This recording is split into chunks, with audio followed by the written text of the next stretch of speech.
Ok, buongiorno a tutti. Faccio una mini introduzione in italiano. Sì.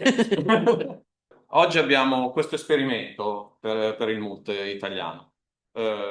Abbiamo loro due che sono sviluppatrici di Moodle in Spagna e che quindi proveremo a vedere l'annoso problema del mantenimento, no, dei nostri plugin, cioè passare da una versione all'altra, soprattutto in questo momento ancora più importante perché il passaggio tra la 5 e la 5.1 ha cambiato, già dalla 4.5 alla 5 qualcosa è cambiato, ma dalla 5 alla 5.1 sono cambiate tante cose, per cui l'obiettivo è quello di aiutarci e di capire quali sono i punti, no, di attenzione che dobbiamo tenere per portare avanti lo sviluppo dei nostri plugin.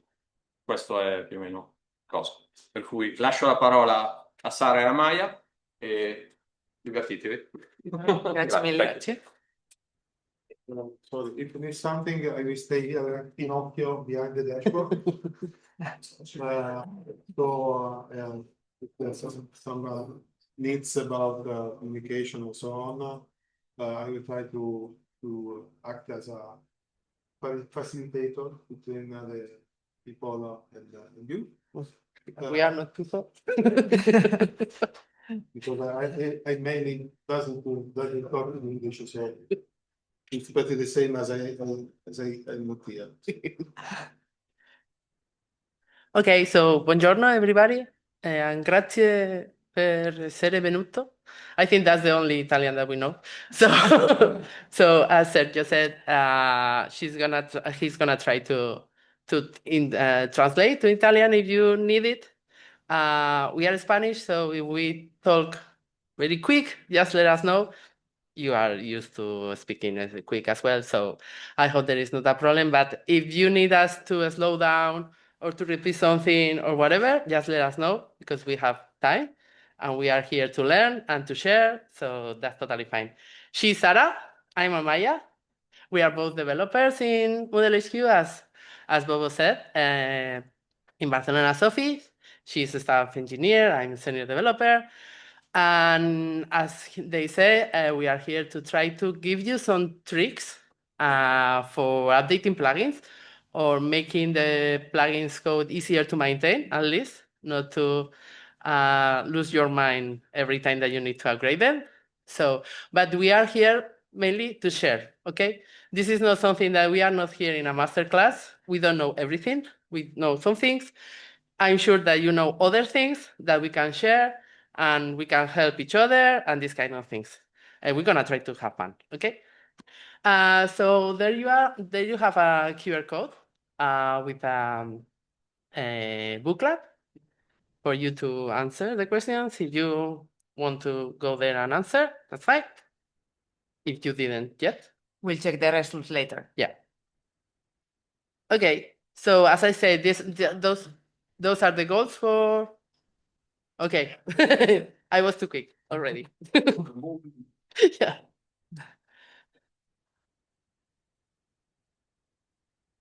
Later there is again the QR the code, QR so code. no worries about that if you don't have enough time, right? It's just a quick question for us to know a little bit more about you. Yep.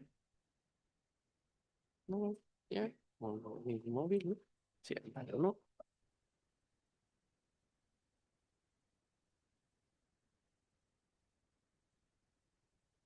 No se lee.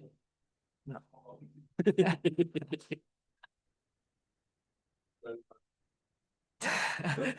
Looking at the picture. Yeah, okay. Okay, so as I said, those are the goals for today. Okay, so we're gonna choose between everybody. You're gonna choose the topics that we're going to talk about later, but those are the main goals. Learn some best practices and understand the most common risks or problems that usually developers have upgrading their plugins, some new tools or at least some tools that could help you on that task or that duty, and identify the problems that we usually can see on most of the developers, also you, during today's workshop. So let's see how it goes. And have fun, learn something new or something that could help you in your task, and for sure, have fun. This is the agenda. Okay, this is the agenda we prepare. I guess, I mean, we are Spanish, you are Italian, no one is German, so I guess this is not writing on a stone. Okay, these times are more or less something that we prepare, but this can be changed for sure. Just a suggestion. Okay, exactly. Yeah, we are Spanish, so it works for us as well. This is a suggestion that we can change, and we should go. It's up to you. What do you prefer to go for, and what do you prefer to prioritize? So that's fine. This is the welcome and setup. We're gonna be sure that everybody has their own laptop or somehow to work with, or a partner that has a laptop or something, because you're gonna do things. It's not just about learning or listening to us. It's also you're gonna do things. Then we're gonna have some time to explain how the releases work on Moodle and how to be updated of the things that have changed for every release, and where to find the documentation, how to read it, how to understand it, and how to build it. Some time also for tools or tricks or tips for easier upgrades. This is about we have prepared a list of topics to talk, and you wanna vote on which topics you want to talk about. Okay, so the most voted topics will be higher prioritized. We will start from the top, and let's see how much time we have to talk about those. And then you are going to upgrade a plugin.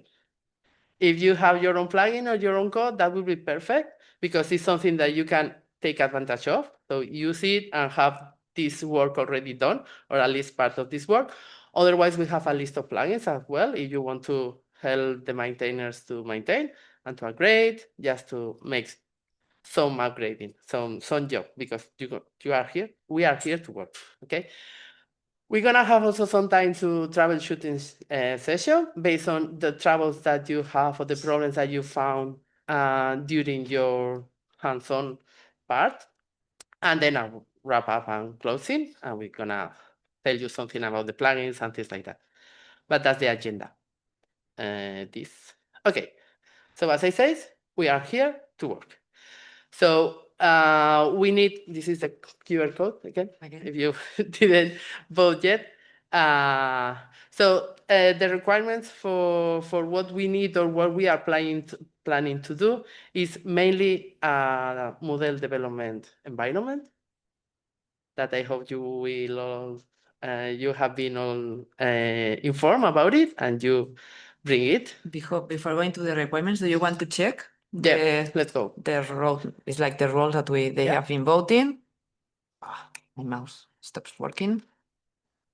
So now and then. Okay, so we have 3 people that have published a plugin. That's really good. Yeah, nobody has finished a plugin and tried to submit, so that's great. Yeah, there are a lot of people that has their plugins, but for now they haven't submitted. Yeah, some developers, and there are 7 people that they are not sure about what they are doing here. Yeah, you are really brave. So Yeah. If you you are like heroes. if you are enjoying the company, that's okay. Yeah, I mean, exactly. If you're not developer, and that's okay. Yeah, but to be honest, this to be honest, the workshop is mainly for developers. Okay, to be sure. I mean, for Maybe they everybody want to know. give developers in the future. That's Okay, why they maybe. are here. Okay, that's up to you. And But they might have fun, so the they idea have is, fun. yeah, you can see us suffering, I guess. That's also enjoyable. Yeah, exactly. Okay, so those are the requirements that we are thinking about. This is not a must. This is what we prepare, kind of. The idea, or ideally, the perfect environment will be having a Moodle 4.5 and a 5.0 or 5.1 to see the upgrading. If you have a plugin that is not working on 4.5, you can also have your plugin in your Moodle version, whatever it is, Moodle 4.1 or whatever it is, and a 4.5 or whatever version you want to upgrade to. That's totally fine. But when we prepare the workshop, we were thinking on this, okay, migrating from 4.5 to 5.0. You're also gonna need an IDE, whatever you use it, VS Code or PHP Storm or Sublime or whatever you use it. Or VI. or VI. If you are brave enough, that's totally fine. Or VI, whatever you are used to use, and Git install, okay? Because we're gonna do some Git style stuff. And a plugin, if you already have a plugin to upgrade, that's totally perfect. As I said, we're gonna also have a list for you if you want to, if you don't have anything to work on. And that's it. So now Sarah gonna explain you how the Moodle releases work right now, because some things have changed in the last year. So Yeah, I guess that if most of you have a plugin, you probably are familiarized with the releases. But in case you are not, let's see how they work. Moodle has 2 major releases per year. Every 6 months, there is a major release. The last one was in October. Next one will be in April, I guess. And it's all the time like this. And then every 2 months, we have the minor releases. Okay, that's all the time. It's like, but the releases are kind of deprecated. They stop existing at any point in the future. How they work? Usually, as Amaya said, we change the numbering thing 1 year ago. I think it was more or less. Until then, we were just increasing the last number. So we were from 3.9 to 3.10 to 3.11. That's how it worked in the past. What we have done is to change this, and we have, since the 5.0 series, we have done something different. We start in the 5.0 version. This is the kind of the first version of the 5 series, and then we stop in the 5.3. So we have 4 versions, and the last one is the LTS, is the long-term support. What is long-term support? Is exactly the same as the other ones. So 5.0 and 5.3 has exactly the same support for bugs. I will explain that later, but it has an extended support for security bugs. So there are a lot of institutions. I'm not sure how many of you have go from one LTS to another, but they prefer not to upgrade to the in terms versions, but to the ones that are considered more stable, because they have instead of having only 6 months of security, they have 2 years of security, which is much more. So they don't need to upgrade every year. How many of you are going from LTS to LTS? Okay, so you know what I mean. And then it's like, if you want to know the current supported versions, because sometimes I know it's not easy, we've been working on we have been trying to improve the documentation. And if you go to the releases page, if you go to the Moodle Dev documentation, you have this releases section here. And here is the best way for you to see the currently versions. In case you have a plugin, that's really interesting, because it's like, if you want to prioritize the versions that are currently supported, this is the list. I know that sometimes you also need to support previous versions, because there are people that probably is still using 5.1. Who is still using 5.1? Don't be shy. No? Okay, that's good. And something below? No. 4.1? 3 point something? No? Okay. 5.0? Okay. No, 5. That's Okay, yeah, yeah, it's still supported. So Yeah. Fine. yeah. So here is the best place for you to check which are the current versions and when are the release dates and things like that. For instance, right now we have all these versions supported from Moodle HQ. What happened with this version? Some of them are only security versions. For instance, the 5.5 is only security, which means that right now, if there is any bug that is raised and fixed, it won't be integrated in 5.0. You can integrate in your Moodle instance, of course, you can do whatever you want in your Moodle instance, but Moodle HQ is not going to integrate this bug unless it's something super mega critical and needs to be done because it's removing data or it's improving the performance. There are a few exceptions with this security thing. It's not just about security. We are also always integrating issues related to accessibility. So the accessibility issues usually is like, unless it's something, again, super special, usually also goes to the security and things related to the privacy. anything related to the privacy API also goes to the security branches. So it's like, in general, no bugs except these things. So yeah, we have right now 5.0, which is security, and we'll finish the security at the end of 2027. So it's like a long time. As you can see, every time that there is a release, it has kind of 1 year of bugs supporting. So during the next year, all the bugs that are fixed and integrated are also fixed in these stable versions, which right now, for instance, we have these 5.0 and 5.1. They are the current stable versions.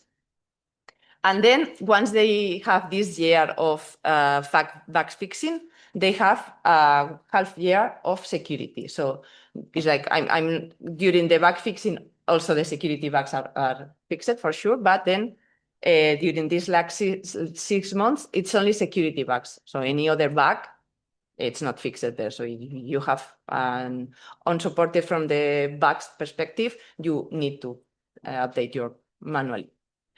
And then you can see here also the future releases. For instance, the next one will be 5.2 and will be released in the 20th of April, so next year.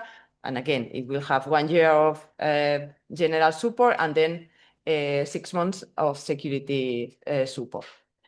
You can also here see the LTS version, the last of the 5.0 series, because after this 3.3, the next version will be 6.0. So what we have changed is the way that the numbers works. So after every LTS, the series finish and we start a new major number. Okay, so next after 5.3, next one will be 6.0. And as you can see here, the security support ends later than usually. So instead of having only 6 months, it's 2 years of security support, which gives more institutions more time for upgrading the Moodle sites. Here, this is the kind of the Bible for knowing the versions and also to access to any information about the requirements for each version, the improvements, the bug fixing, etc. Here, from this page, you have a list of the currently supported versions, also from the archive. And from here, you can see the list of any of the versions. So that's a kind of a must link for you. And then we have a deprecation policy. Have you ever heard about the deprecation policy?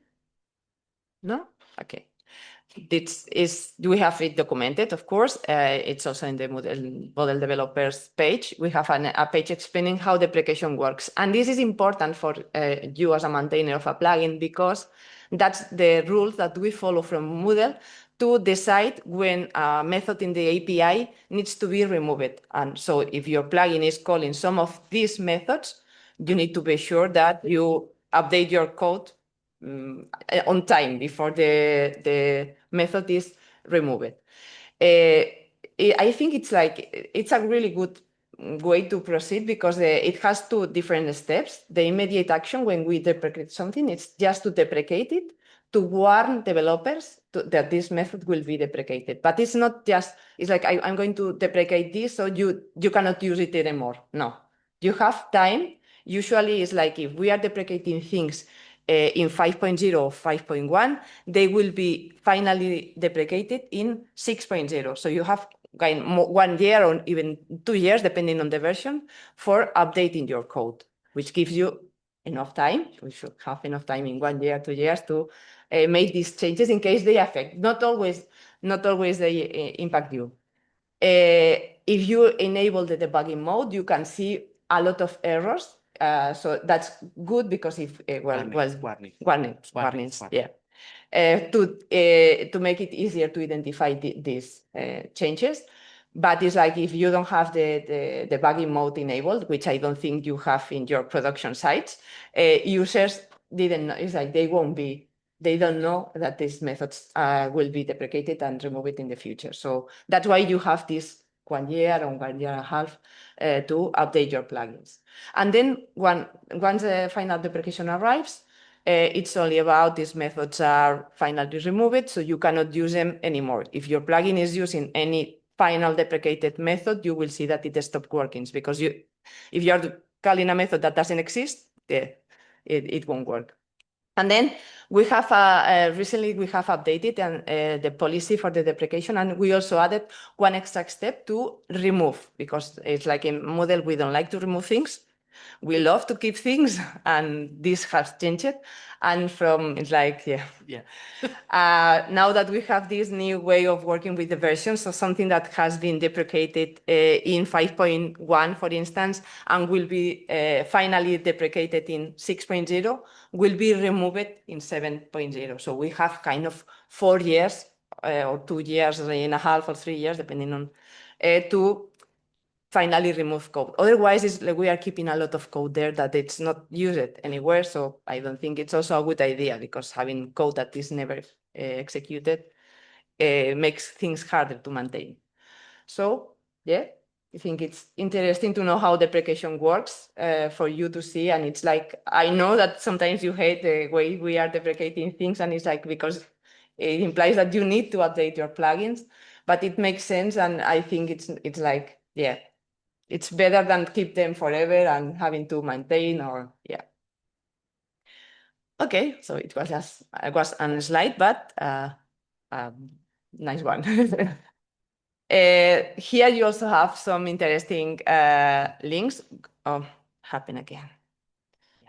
There is a QR code that you're gonna have the slides later, so don't need to check all the QR codes. Yeah, in fact, No worries. you will get the slides in a not at the end of the session, but before. As we have seen before, we have the release notes. That's the page that I showed you. Is like from here, from the releases page, you have the list of all the future or current releases. And from each page, for instance, 5.0, you can see the different warnings. 5.1 is a critical one. You will see about that. You can see also the server requirements, because sometimes you cannot upgrade to a different version because you also need to prepare your environment. From here, you can check which are the PHP versions required, or the database, or anything that, or the parts or plugins that you need to install. So from here, you can check all this information. About this, one thing, there is, we have a tracker in Jira. I don't know if you don't know it, and you know it. We didn't add any link to it, but we can. There is an open issue for everybody in the community can vote about the requirements. So every version, a new issue is open for all of you to vote what you think about what should be the new requirements for the new version and everything. So feel free to go there and comment and add your opinion and your feedback, because it's based on the comments there. The requirements decided are based also in the issue.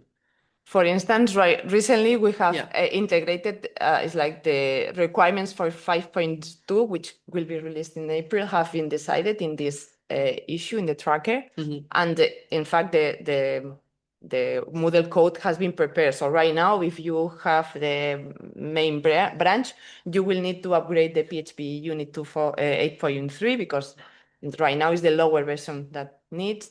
And there happens the same with other, I think database was also changed here. I think it's better to check.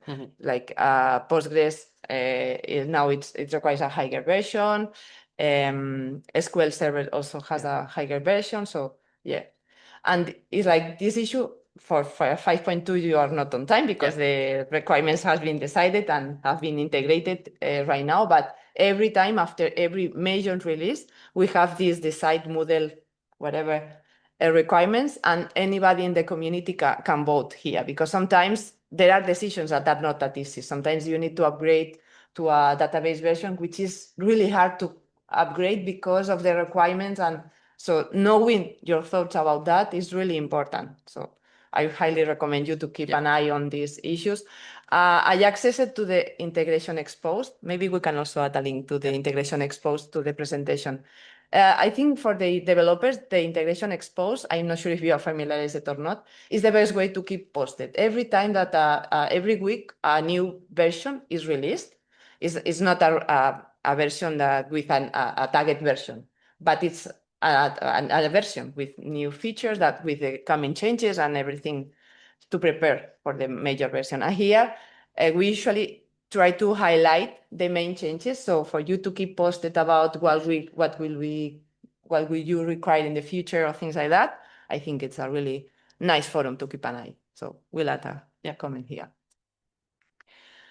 Okay, so this is for the release notes. Apart from the requirements, here you have also at the end of every release, the list. Yeah, sorry, I start talking and you have the list of issues.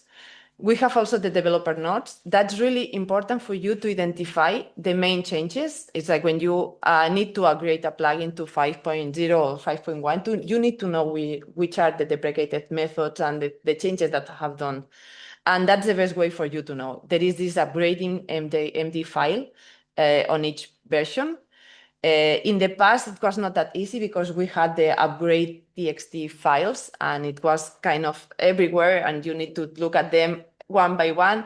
Right now, this is not anymore. From 5.0 onwards, we have this file with all the list of all the changes with all the components. And here you can see the components affecting core completion, everything. And here you have if the change is something that has been added or is something that has been deprecated. So if you know that your plugin, for instance, uses the comments API, you can search for the comments API here and see if there are changes. So I guess that way it's easier for you to identify these points and see what's happening there. And if there is something that you can take advantage or that you need to change in your code because having deprecated. So this is the upgrading file, the way to identify this. And this, as I was mentioning, the upgrade notes that, right, in the past we have these upgrade txt files, but right now we have the new way of doing this. You have here the way to create these upgrading notes.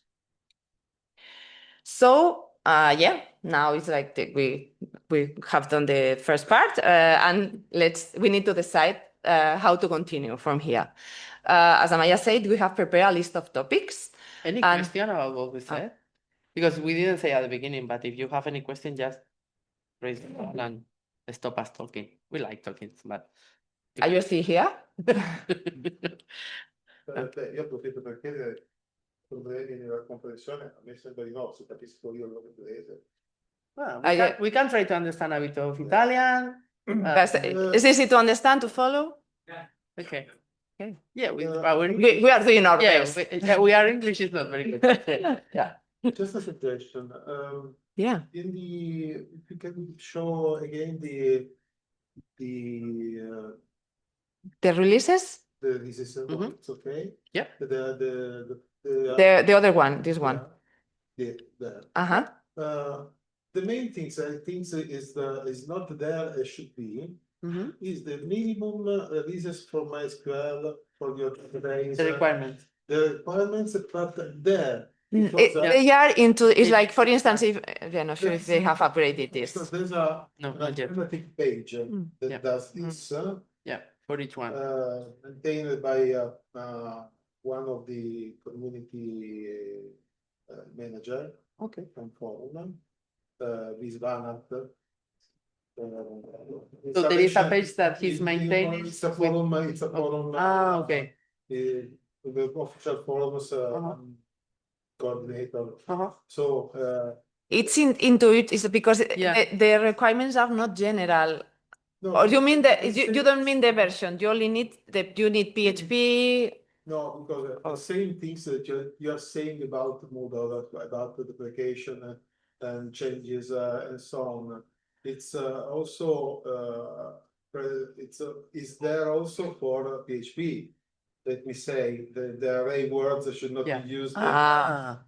Little things like that. We are doing something in so the deprecation internals. It's there are other deprecations. So knowing in a short page, in the same page, having just a short where I can choose. Here I have to choose what next. Having all the information there, it's only about 3-4 columns more. It's not many things. I can show the alternative page. That would be really useful. Installation form, because many times I seen in the Moodle forums asking for but where is the minimum maximum that I can consider, because before doing an upgrade. So it's a bigger decision because I should know immediately what are the needs from, because most of us doesn't able also to change something, because I bought the space from one provider or another else, but my contract doesn't permit me to change the MySQL. So having the short immediately that the requirement is for MySQL 8.4, but I will never have.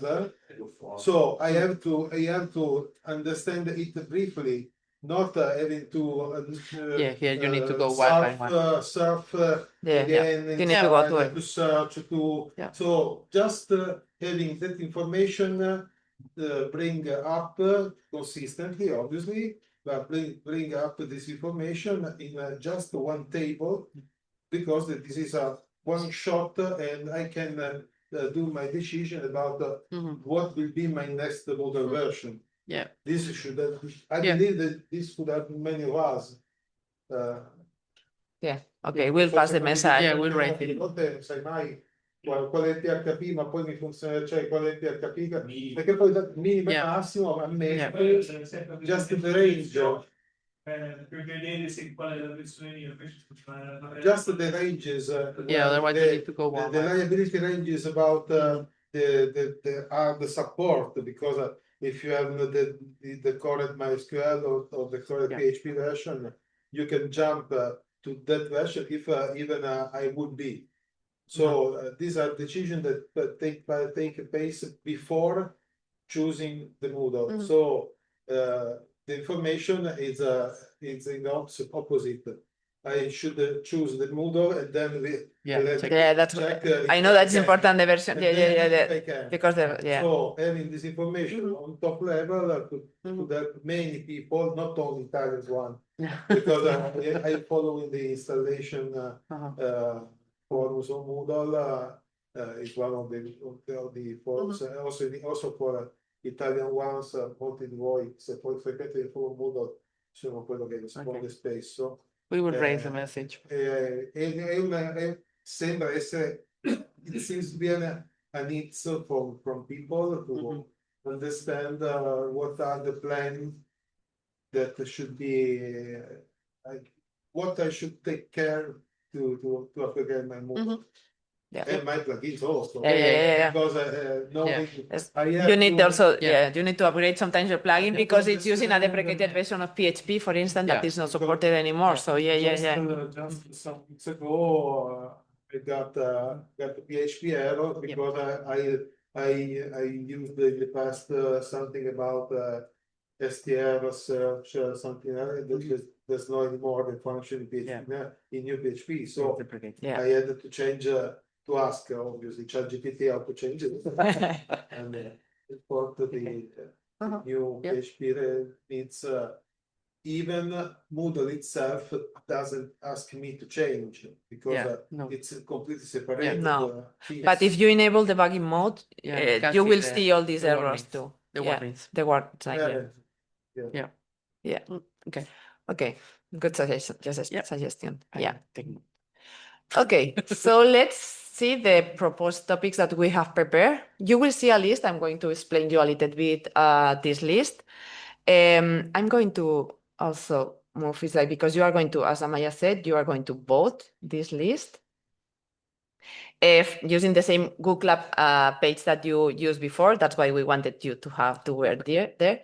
You will be able to like your favorite topics, and the most voted will be the ones that we will start talking. But you can also add your topics. It's like I'm going to check the list one by one. This is the list that we have prepared, but we have a lot of experts in the room. So maybe you also want to share something with the rest of the audience. So yeah. Let's see what this list is about. Or discuss or ask or whatever. Feel free anything that you want to talk. As Amaya said, we are not a masters of everything. It's like we have prepared this, but we'll be more than happy to also hear your thoughts. And in fact, some of the topics will need also your help. Yeah. So we can for instance, talk about some of the tools that we are using for checking the coding style, integrating the GitHub actions into your plugin. That's useful for running PHP unit tests or Behat or checking the coding style. We have also the generator tool to generate data that might be useful to create the data using your plugin. Yeah, for testing and things like that. Exactly. A different topic will be the automated test, knowing more about PHP unit at Behats. How many of you have Behat or PHP unit in your plugins? Just one. So No, two, three, Okay, three, okay. three.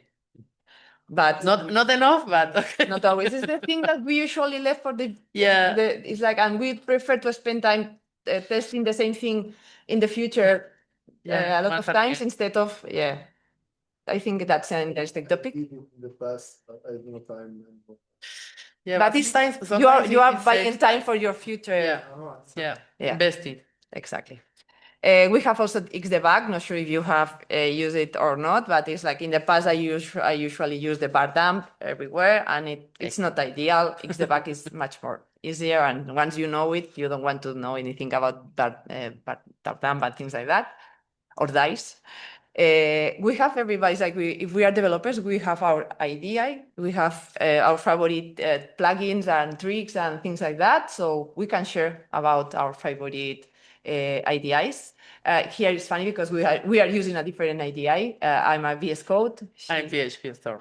So we have also our recommendations from our side, but probably you have experience with other IDIs.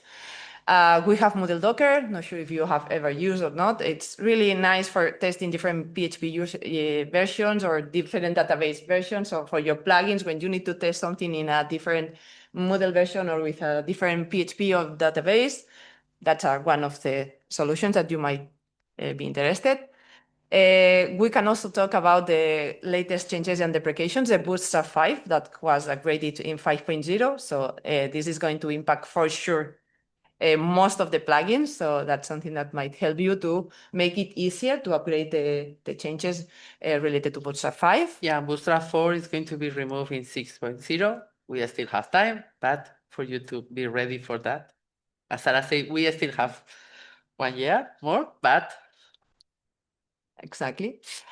We can also talk about some of the latest API changes. A new page, the activities overview, was introduced in 5.0. And if you have a module, you might be interested in this, how this activities overview page works. Is a kind of the activities block that we had in the past has been redesigned and it's now integrated. The index PHP file for every module page. That's kind of what we have done. And it's really easy to integrate it with your plugin. So if you want to know more about that because you have a module, that would be perfect for you.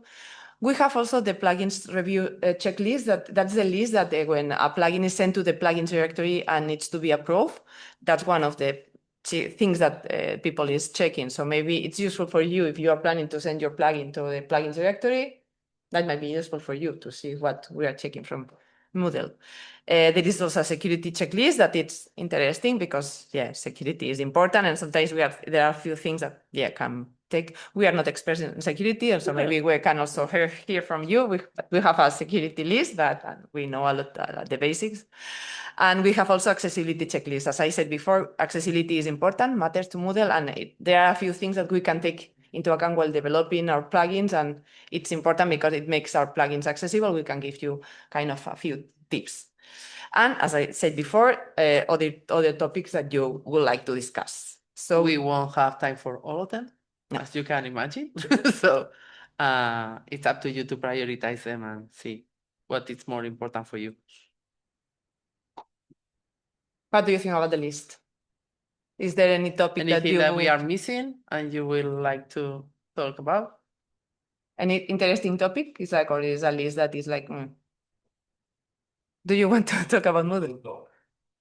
Moodle Docker, is there? You voted. Okay, that's, yeah. So at least there is one person interested in one of the topics. We can see how voting is going. Yeah. Esto es ordena, solo espera. Aquí. Vale. The Moodle Docker is the favorite one. The second one is automated testing, the main tools. Okay. And we have new topics. See, it's like you can also vote the new topics. Log into Elasticsearch OpenSearch. Oh, performance tools. I think that I want to learn more about that. You have something for Yeah, we profiling, have it's the not the profiling, same, but well, yeah. High scalable model. Oh, that's really interesting. I Yeah. would love to know. Yeah. Have fun. That one. Yeah. I'm in for that. Yeah. Yeah. She can dance. You can dance. And you can sing?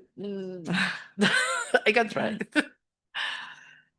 Okay, If so you dance, I sing. I can dance. Okay, so I think that we can start. Enough time? Nobody, somebody is still voting? Are you still here? No, not here. Nobody's here. Yeah, someone nodding, so. Okay. Okay. So, Okay. before that, as we mentioned before,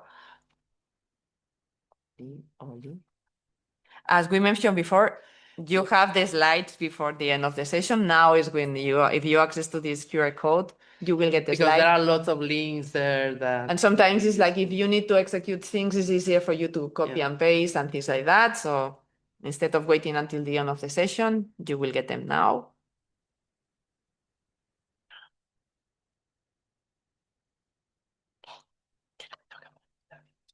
No.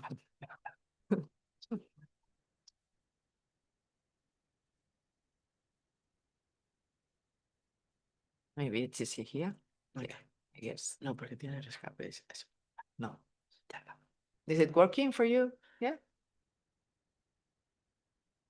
Does everybody has a computer or a colleague with a computer near them? Exactly, because sometimes you might need to work or do something.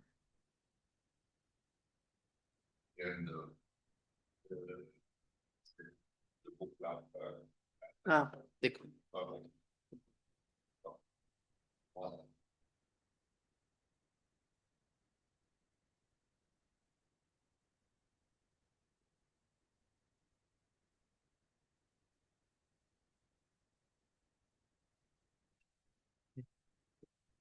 No, it's not working. Double V, Mood It. I can check. Let me put the slide. Yeah.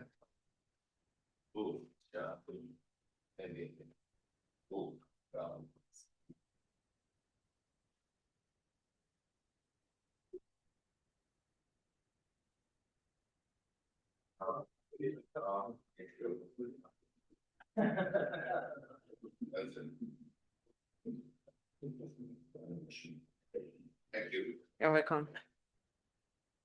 Prego is like what you say. Prego when anybody says grazie.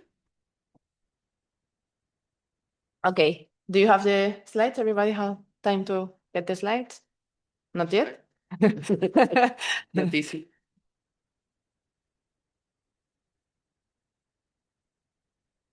Sí.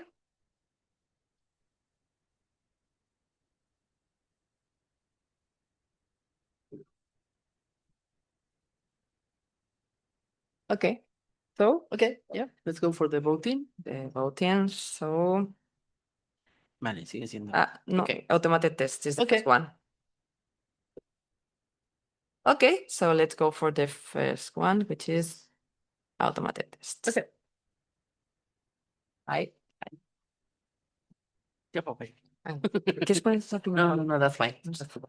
Shall we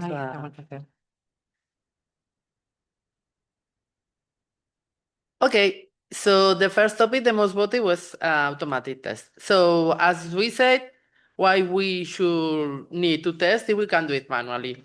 It's mainly for saving time. Okay, it's an investment about, okay, now I need more time to create a PHP unit test or VHAT test, but in the future I will save a lot of time because every time that I upgrade the plugin, Moodle, whatever, I just need to run the test and that's it.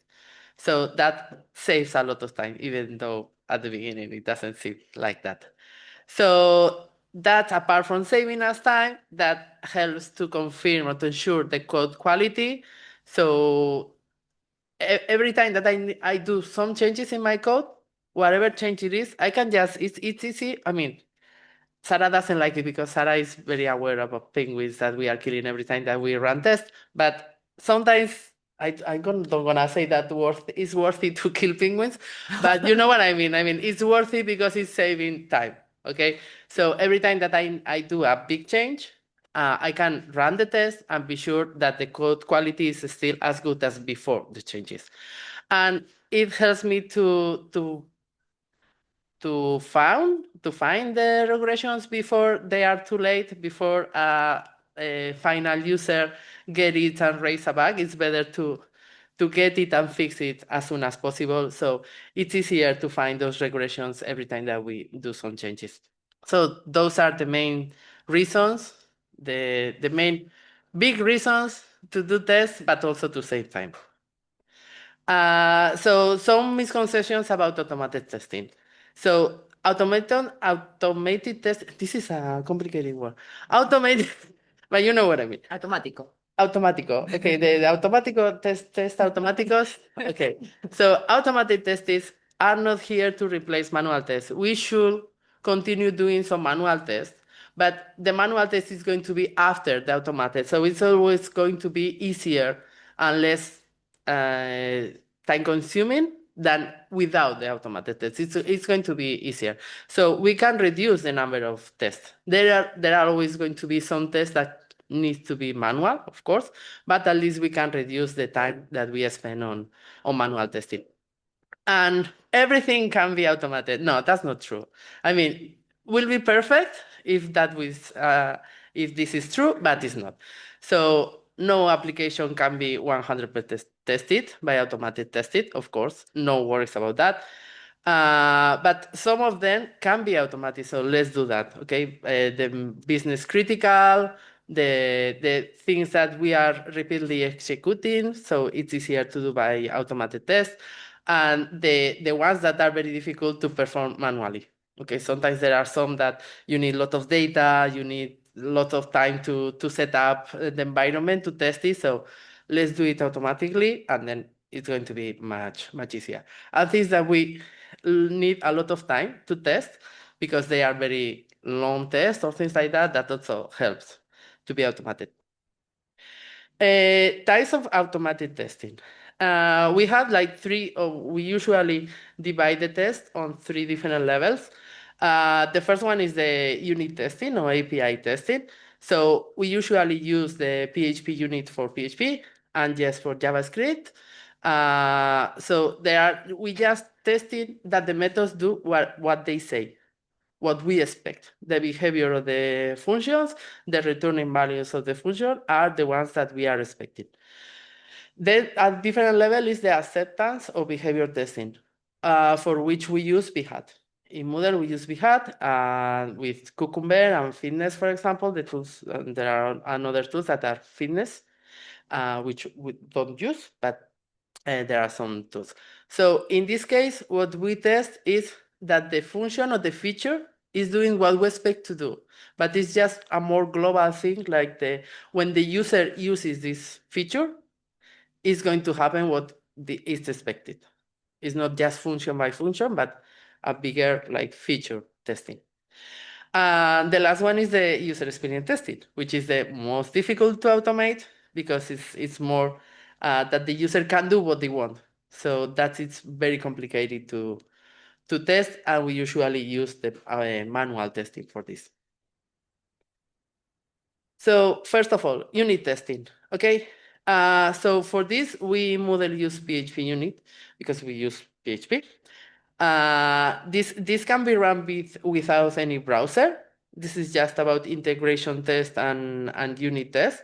So in core, we have a unit test for all new API or for all new function that is public. Everything needs to be covered by unit test. All functions in Moodle in core, not all of them have unit test, but the new ones needs to be integrated, needs to have unit test, all of them. They are very fast to run, so it's easy every time that we have an integration. Every time that we integrate something in core, we run the whole suite for all the unit tests to be sure that we are not adding any regression or anything. Right now it's about 1 hour for you Yeah. to know in Moodle, well, about 1 hour to run the whole PHP units that we have in code. Yeah. Depending on the database, might be slightly more or slightly. Yeah. All Moodle, yeah. It's like every time that you upload some new code and upload it to GitHub, the job that is like, I think it's 1 hour. We run in different database against different database versions But as for well. you to know, it's like when Amaya will talk about later about GitHub, you will see that it's slower. Yeah. This is one. If you run the whole Moodle, if you have your plugin and only need to check your plugin, maybe it's about 1 minute. We are talking about something super short.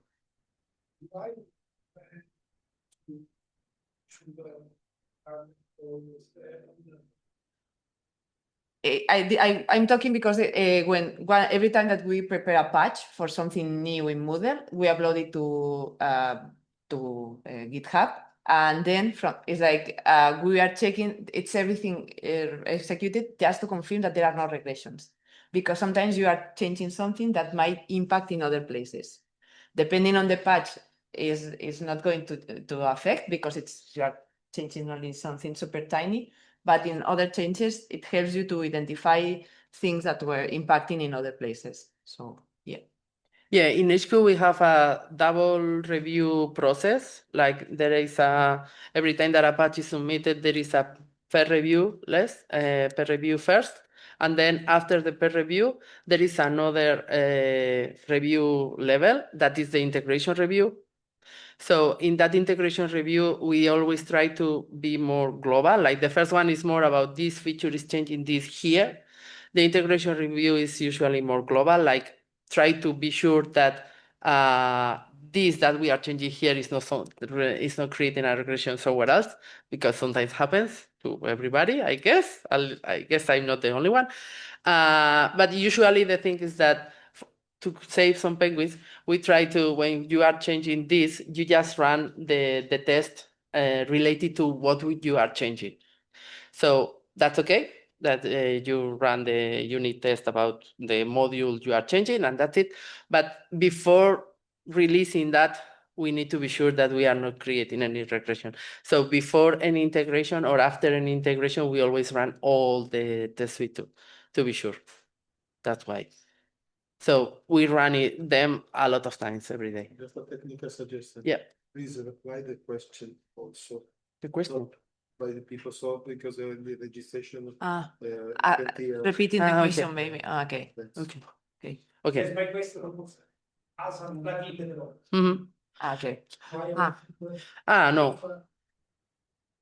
As a plugin developer, it's like if you are a plugin developer, it will save time to you, because it's like you probably every time that you upgrade your plugin, it's like, why do you need PHP unit? Because it will save time to yourself in the future. No, but like in your case, probably I think it's only executed. I don't remember, but you only execute it in your plugin. Yeah, exactly. Yeah, it's not the whole Moodle. It's only your plugin. Yeah, if you are not changing any core thing, which I guess nobody's never doing hacking the core, because nobody does it. No, if it's only from plugin perspective, you only need to execute your plugin. If it's about your Moodle site and you have changed it core, in that case, I think it's a good idea for you to run the whole. But if you are a plugin developer, you'll need to run the plugin. Yeah, at least once per release or something like that. Not every day, of course, but now and then. So and it's good if you ever had tried the TDD, the testing driven development. That's the best way to do it, because you never leave the test for the end. It's just the opposite. So it helps a lot to be sure that everything continue working. And it's a good approach if you like it, but it's a different approach. So, and those are the frameworks that we use. We use PHP unit for PHP and Jest for JavaScript. The Jest is mainly used in the mobile app because we don't have lots of just In Moodle core, Yeah. it's like Jest is right now in the Moodle app, but we are doing, it's like we have a team looking at the best way to cover JavaScript in Moodle core too.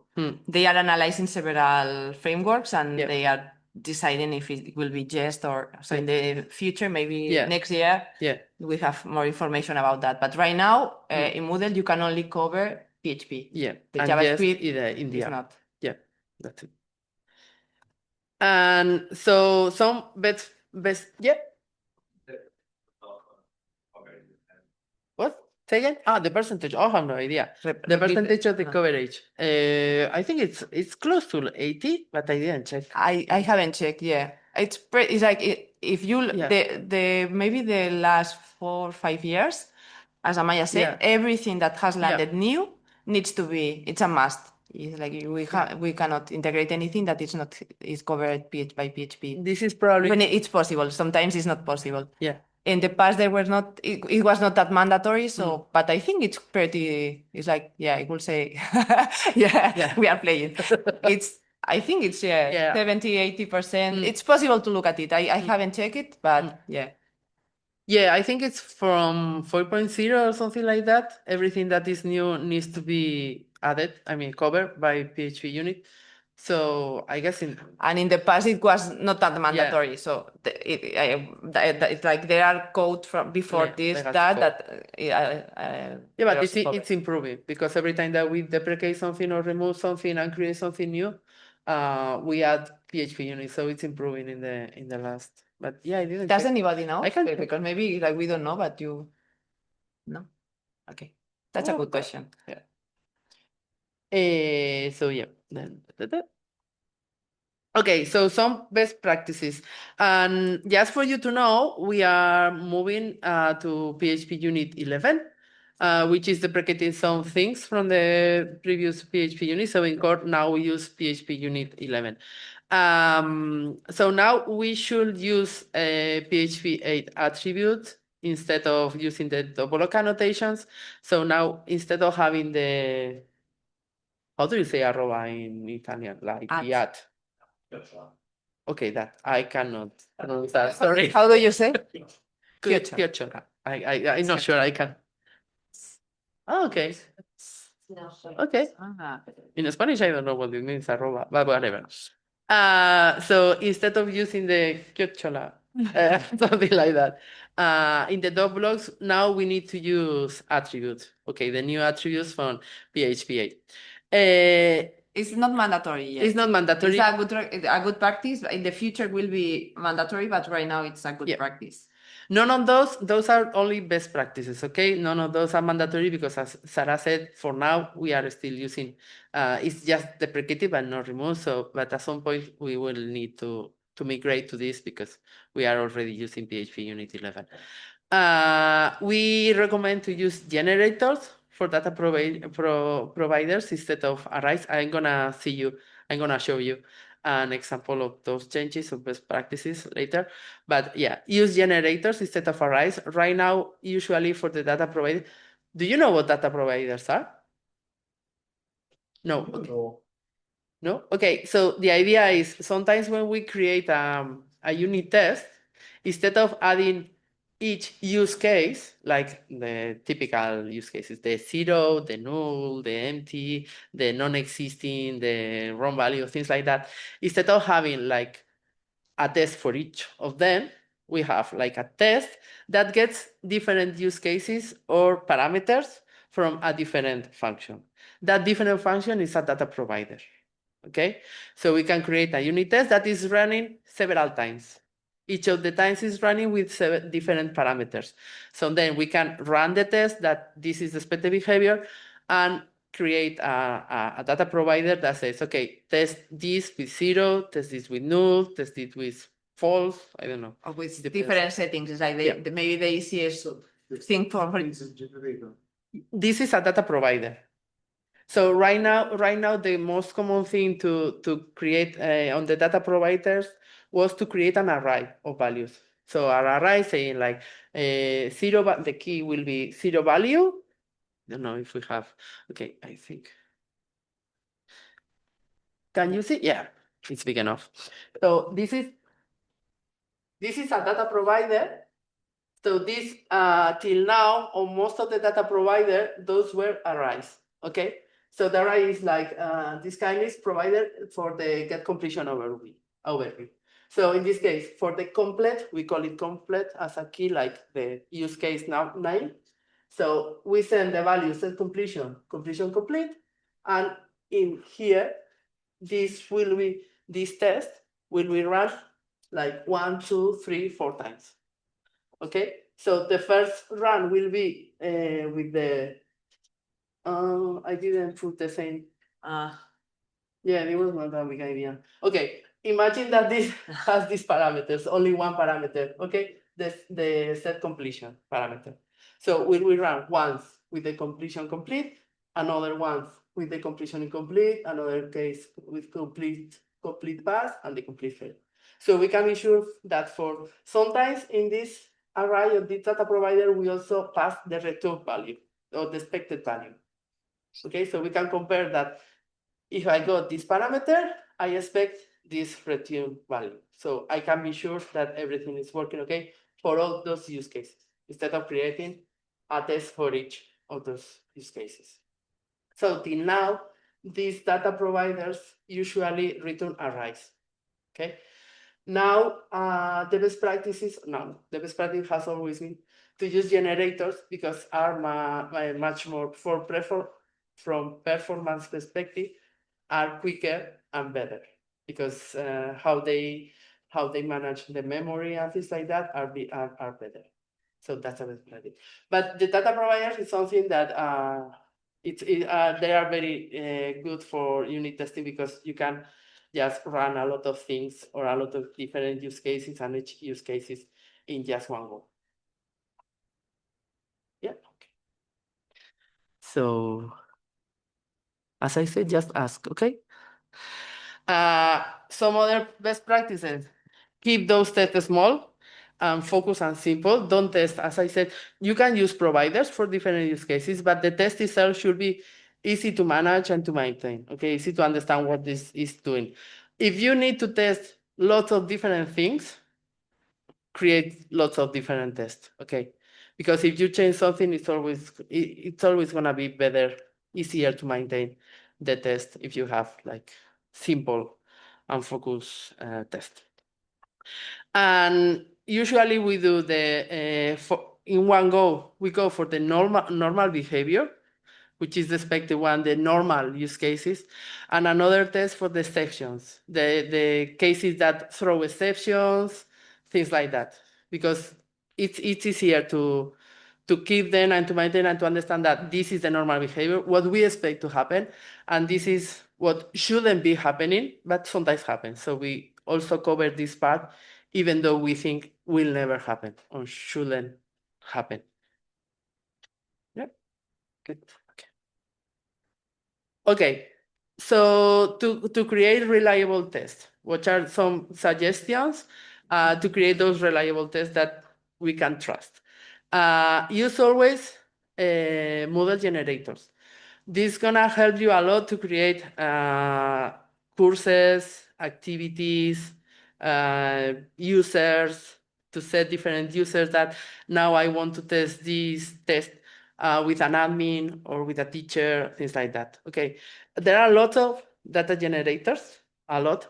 If you see something that is not covered in code, that you are missing some generators, you can report an improvement in the tracker, and it's something that we care about, because we think that PHP unit and hat is quite important for us and for all the community. So we are always happy to create more generators. They save time, so they save penguins. Yeah. That's why also. Yeah, also.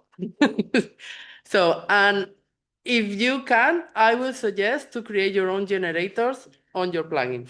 Okay, because as Sarah said, it's 10 times, even though sometimes it's an investment of time, but it's 10 times. So you can create your own generators. There are lots of examples in code, but if you have any question, we are here for tomorrow and on Friday as well. So use the Moodle's reset methods better than the general PHP unit one, because they are already prepared to do what exactly we need to do. Don't do too much and don't do too less. So use them on your test. Don't call them from the setup, because that makes everything more expensive from performance perspective, but call it from your methods. Try not to do any DB write. Don't change the database. Don't hard code or don't hard write the database if possible. That's not a good approach, I would say, and that could make the test unreliable and untrustable. Because you change something here, so if you run this test alone, could work, but if you run a whole suite, can do some weird things and things like that, so it's better not to write DB things directly in the test. Try to use type properties and return types as in any other PHP code. It's always better to be sure that the test is going to work better and no one is trying to do hacky or weird things with it. And use a structured JSON instead of raw encoded string. Sometimes we use like a big string that has lots of information there, a structured information that is not a structure at all. But because in our mind it's a structure, it's okay. But better to use JSON information.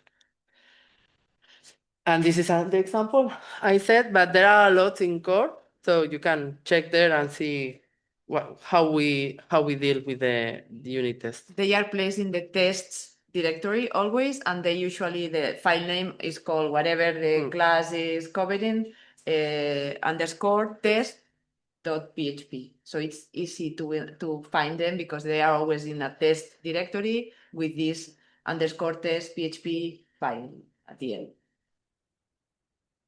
Okay, and now, shall we play? Do you want to do some Have work? you tried to run some PHP unit tests in your environment? Have you ever tried? Yeah, because you have. Okay, so it's like we are going to give you the tools to run the PHP unit, and then writing them it's the easiest part, and you will have time during the or not, because it's like the idea is like then when we upgrade the plugins, if you also want to spend time writing your PHP unit test, you will have time too. So, but the first thing you need to do is to run the PHP unit and to have the environment. So in your Moodle site, you can try this. Do you want to try this? Do you want to continue? This is for 5.1. This is Yeah, 5.1. 5.1. Yeah, Ah, yeah. exactly. Yeah. Which versions do you have in your environment? Yeah, we can put Yeah, but you mean the this link? one. No, The public one. Yeah, that's true. If you see, I can't Yeah, remove. yeah, I yeah, can't yeah. remove public Yeah, that's here true. because Yeah, that's true. if you see the Yeah, I didn't realize that. the public, Yeah, you're right. yeah, that's the only. Yeah. So do you want to have some time to run this, or do you want to continue? Because I mean, we talk a lot. So who wants to install and run PHP unit on their laptop? Nobody? Nobody? Okay, yeah, there you, is one there. You? Okay. Who wants to continue talking? Okay, you want Wolf. I mean, okay, that means that you can install PHP unit where we are Exactly. talking. You have the slides. Exactly. Maybe you have the slides, so you can run this in your local environment. And if you have any questions, you raise your hand. Okay. And maybe they have a prize for us. Yeah. Like we can give them a prize if they run their PHP unit environment. Yeah, that's fine. I'm missing the Okay. Okay. So everybody has the slides, so you can do it yourselves and we can keep talking, right? Okay. Okay. Okay, we talk a lot. Okay, so next step, BHAT or behavior testing. It's not BHAT, in our case it's BHAT, but it's behavior testing. So what is behavior testing? So we try to test the behavior of the user. Okay, we are trying to emulate what user does when they access by a browser and use the UI that we have in Moodle. Okay, so for this we need lots of things installed, but it's just one. Okay, at the end it's just one because we have everything packaged.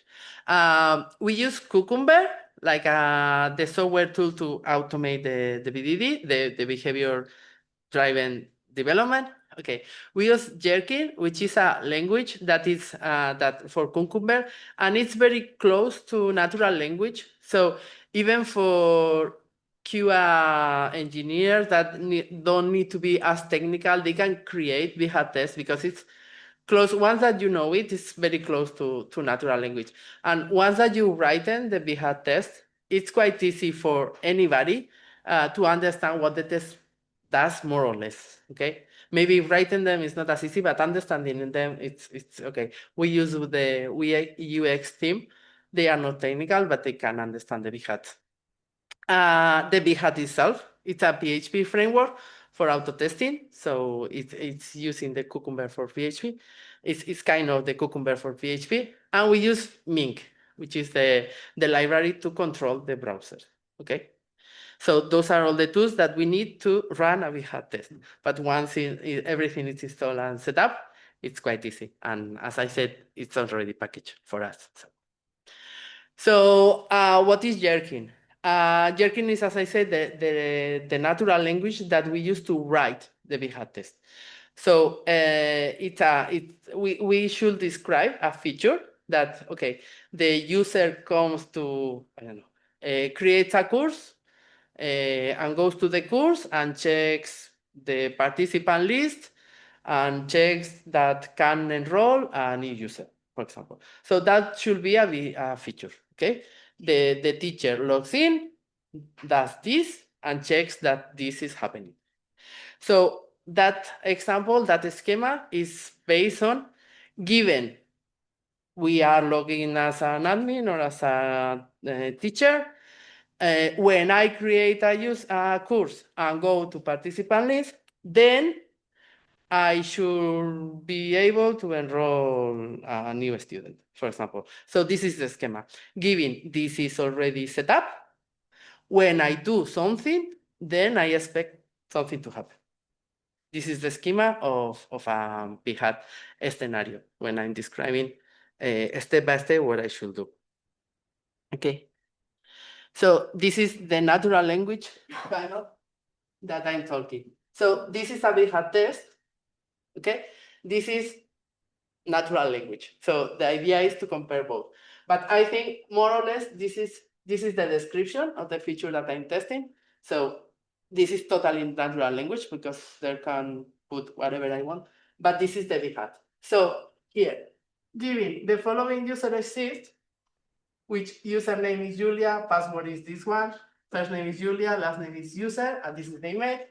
So this is creating the user itself in my site, in my Moodle site, and I log in as admin. Then I'm going to site homepage. So VHAT is navigating to homepage, or in this case, as when you log in, you are by default to homepage. But I'm navigating to homepage. I turn editing mode on. I add the login block because I need the login to test something. Log out, and then when I set the field username, I log out, so I'm again in the login page. I set the field username to Julia, as the user that I create here. I set the field password to this. I click on login button in the login block, and I should see you are logged in as Julia user. So this is testing that a normal user can log in, and that's it. This can be run as many times as I need. So I create this VHAT test once, and that's it. It's everything ready. Okay, so as you say, this can more or less, it's understandable. It's kind of natural language. Not exactly, this panel is not as natural language, but it's almost there. So this will be the real testing. This will be like, I never tried, but I guess Copilot and ChatGPT and those kind of things, writing VHAT, I guess that they are great because you pass this and returning this is quite easy, I guess. I didn't try it. The steps needs to be right because it's like if ChatGPT is really good inventing things, so I guess so. I guess so. If you told them like put this test on Bhat, I guess on Jerky, I guess they are good on that. As I said, I didn't try, but it's a very easy. I would say so. I never tried, but I guess Yeah. trying it probably is quite easy for them to do it. As Sarah said, those steps needs to be created. So most of them are already the same as I said with the generators in PHP. If you are missing some Bhat steps or generators, raise a ticket on our tracker, because for us it's very important. But all these steps, like I am on, this is our homepage, but you have I am on course page, I am on assignment, editing page, or things like that. There are lots of options there. I turn editing on, I set the field, things like that. Those are steps that are already created. And those are generators. This way, this schema, this pattern is for generators. I have the following. I'm creating users here with this data. So we also have lots of generators. Yeah, the difference for between the generators and the steps is like with the generators, you could also implement, instead of using the generators, you could also simulate that the user goes to the admin page, go to the users, click the add a user button, then fill in the form, save. But this is slower. So in that case, generator saves time, execution time, because you are only kind of filling all the information that you need instead of going step by step through the UI in Moodle. Yeah. So that's why they are important, because they save execution. Yeah, that's all. So again, if you have something, I mean, if your plugin is doing something that is not covered by core steps or core generators, of course, you should create your own generators. Again, you have a lot of examples in core, but you can create your own generators in your plugin. Okay, so you can create them and use in any Bhat, in any Bhat, in any test. Okay, you are thinking about something? No. Okay, so that's the idea. Okay, this is the same idea, so I guess we are not running it, but Selenium, I'm a developer and I hate installing things, okay? I'm so bad installing things. So here, to run Bhat, there are two marvelous people that help us in core, that they are, I love them both. I love more people, but I love them both. You too. But you didn't have any tool for this. Okay, you had tools for other things, but not for this. So Juan, he created a Moodle Selenium Grid repository that is based in Docker. And it's amazing because you need to install Docker first. But I guess for most of the things that we are going to explain here, Docker is amazing. So I will recommend you to install Docker. And nowadays it works for lots of things. So you just need to have Docker installed, download this repository, clone this repository, run it, and Selenium works. Bhat works. You don't need to install anything else. It's amazing. So here you are the link if you want to try it. Yeah, because before with PHP unit, you only need to have PHP and that's all. And from CLI, it should be super easy to run. It download Composer, but it should be pretty quick to run PHP unit. But for Bhat, you need to have this Selenium. Yeah. Is that you can use this tool. You can install Selenium in other ways. So if you have Selenium installed because you are using it for other things, that's also okay. But with this tool that Juan created, as it's using Docker, we guarantee that with any operating system, Windows, Mac, whatever, Ubuntu, it's always working. Otherwise, it was not easy. Installation is quite. So yeah, exactly. You are like that. yeah. So yeah, this repo, I will if you don't never install Selenium, I would recommend to have a look to this because it's quite easy. He's maintaining it. Juan is maintaining the. And it's really nice because with this plugin, you can run Selenium using different browsers. You can use Firefox, Chrome, Firefox headless Chrome, which are also faster. So you have a lot of options with this plugin, which is nicer because otherwise you need to install Selenium you need to start installing a lot of things. And with this thing, you also save time. Yeah. And you're gonna log one as I do. Yeah. Yeah.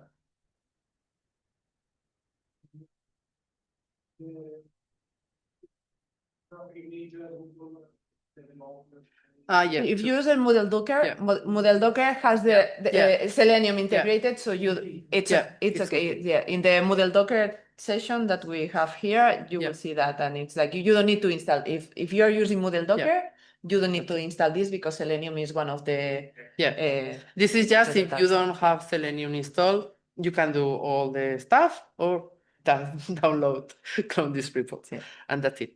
And as Sarah said, if the best practice to run Behat is to run in different browsers. So you have to run in Chrome, blah blah blah, Firefox, blah blah. So there's another person in core that we love, that is Andrew Nichols. Maybe you heard about him, and he has another repository. Andrew Lyons now. Andrew Lyons now. Sorry, I used to call him Andrew Nichols. But he has he also created this repository with a config file with all the different browsers, with headless, with head, with data, all the different options to run Behat. So you just need to clone the repository, add these required ones to your config file, and boom, everything is installed, everything is set up, which is also amazing for people like me that don't like this. Only if you run Behat locally in your Moodle. It's like if you have Moodle Docker, you don't need this. Everything is ready. In Moodle Docker, everything is ready. So then you can run the Behat at this, and you can run the Behat, for example, using the profile headless Chrome or just Chrome to see what's happening on the running. I'm going to remove the public here too. Sorry. Sorry. And things like that. Just one of the, I don't know if you have more than one theme or you work on only one theme. We have different themes, so we need to run all the tests in all the themes that we support. So this is a parameter, add of features to theme, that helps you to run the same Behat for different themes. Okay, we have two themes, Boost and Classic in core, so we need to run and pass all the Behats in both themes. So there are the Behat, you have all the information there, documentation there, but Behat has also a lot of different parameters to run in parallel, to do lots of things to improve or test your Behat. So I guess this is the same. We continue talking. And you can run separate specific Behat tests. For instance, in that case, in the second case, you are running a test which is called an admin can set the default notification preferences. But you can also run all the Behats associated to a plugin, because every time that you create a feature file, at the beginning you can add labels. So you can, if you have your own plugin, you can add the ad. I don't remember the Italian word for the ad. Era chocolate. Chocolate. Okay. For me, it sounds like chocolate, but so the ad with the plugin name, and that way you can also run all the tests of your plugin. So you can also use this instead of running them one by one. Yeah, you can use. We usually use tabs for each feature. Is usually tab has the module, if it needs JavaScript or not, if it's the mode assignment or the theme classic or things like that. So this test, for example, is running this specific test in classic theme and without checking, without visualizing what's happening in Chrome. But there are lots of options here. Madre mía. Have anybody been able to run the PHP unit? Shall we play of PHP unit? Not yet? No, you don't have time. Okay, so the summary. So why and how we should use automatic tests. So usually the old way of doing things and the easy way of doing things is this, okay? So we have some unit tests. We have some GitHub actions because it's easy to set up. So Git test, because this is always changing and the Git tests are more usual. And then the manual test is the big part, like let people play with it. So that's the old way to do it, but actually which saves more time because the manual test is the more expensive based on time, is the most time consuming part, is to do the opposite. Okay, we can invest time on unit test and automatic test, and then the manual based testing should be smaller and shorter. So this is more time consuming at the beginning, but it's once. So this helps a lot. So we should try to invert the pyramid and do more of this and less of this. That's the idea or the proposal. And how we deal with the continuous integration. So as we said, we already talked a bit about that, but as we said, we run all the tests in every integration. We run all the GitHub actions. We have Cybot to check that the code, everything is okay, that the code is following all the styling, all the rules. And we use Jenkins as well for the GitHub.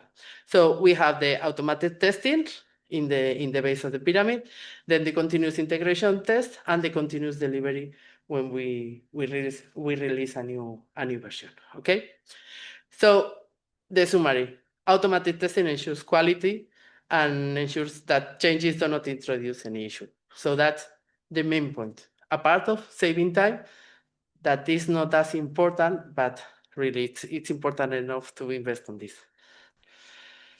And this is how we test on MoodleMoot. This is the infrastructure that we have in MoodleMoot to test everything we test. So we test on Moodle LMS, we have the Cybot, GitHub Actions, and Jenkins with unit test, BHAT, and then the QA cycle for every new release, every 6 months. And in the app, we have something similar, but we also use Jest instead of PHP unit because it's mainly based on JavaScript and things like that. So it's more or less the same. And that's it. So I don't know which was any question or should we? Do you have any continue? Sorry.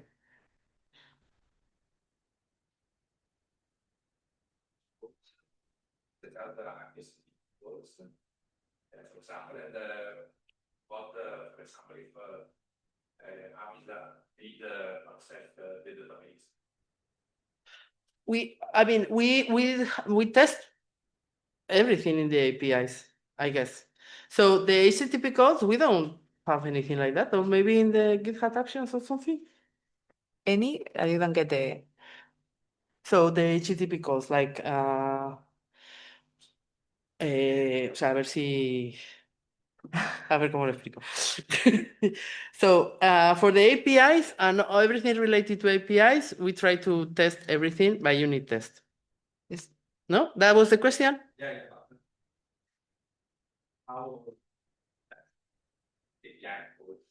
An example of the APIs, you mean? Or you want an example of the unit test? In core there are a lot of, in fact, But- maybe it's easier here. Yeah, to show the.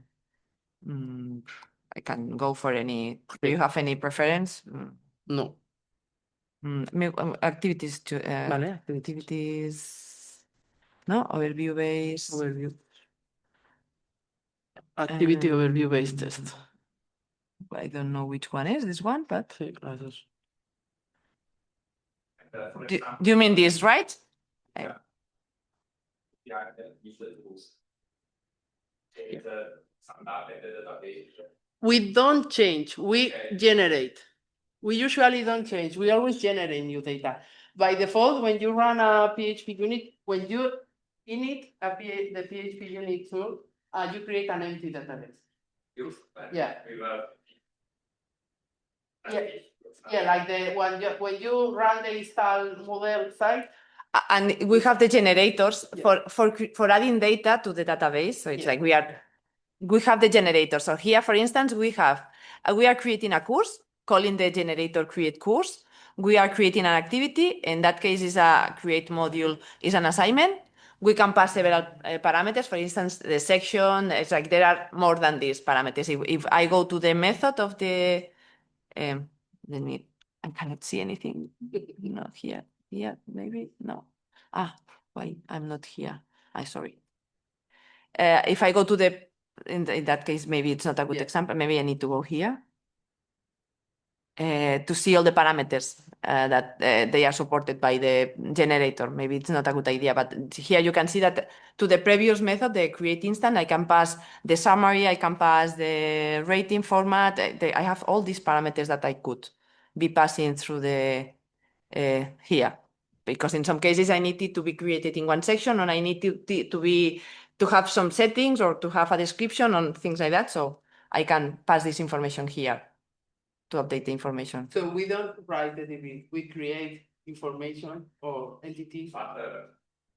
And is Yeah, there's a so is low shooting and for example, if I need to run in parallel some tests, I have to create for each test a database instance or. No, you just need to, I mean, it's PHP unit is prepared for that. You can run the suite and run in parallel, so each one is because we don't, sometimes you have in the setup, but you usually create the information we need in the same test. So that each test is independent from others. So even though you run in parallel, this is creating this information and it's removing at the end of the test. So in the other test, you need to create it again. That's why we use generators. And in this case, it's not the data provider, because the data provider can do this. Sí, pues no pongas a esto. es mientras que vaya haciendo. Okay. So this is what you were asking. Okay.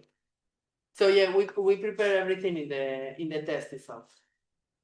So the idea is you prepare the data that you need for testing your method, and then you call your method. Sometimes your method will be also writing the database. If it's only about getting information, you only need to be sure that you have the data prepared. So this is what we were talking about, the data providers. For example, this is using a data provider. So it's receiving here some parameters, the set completion. Can you see this properly? So it's creating a course, it's enrolling a user, creating a user and enrolling a user. The test is going to be run as an admin user, and then it's creating everything, and then it's using the parameter somewhere. The parameter is Because it's here. here. Okay, here. So the completion is created based on different parameters that this data provider is providing. So different options, and then the asset, we are checking that this is equal to the completion status is equal to the result that we are calling here. So here we are testing this get completion overview API function. So we are ensuring that or asserting that this is equal to us, and the resulting object is an instance of completion class.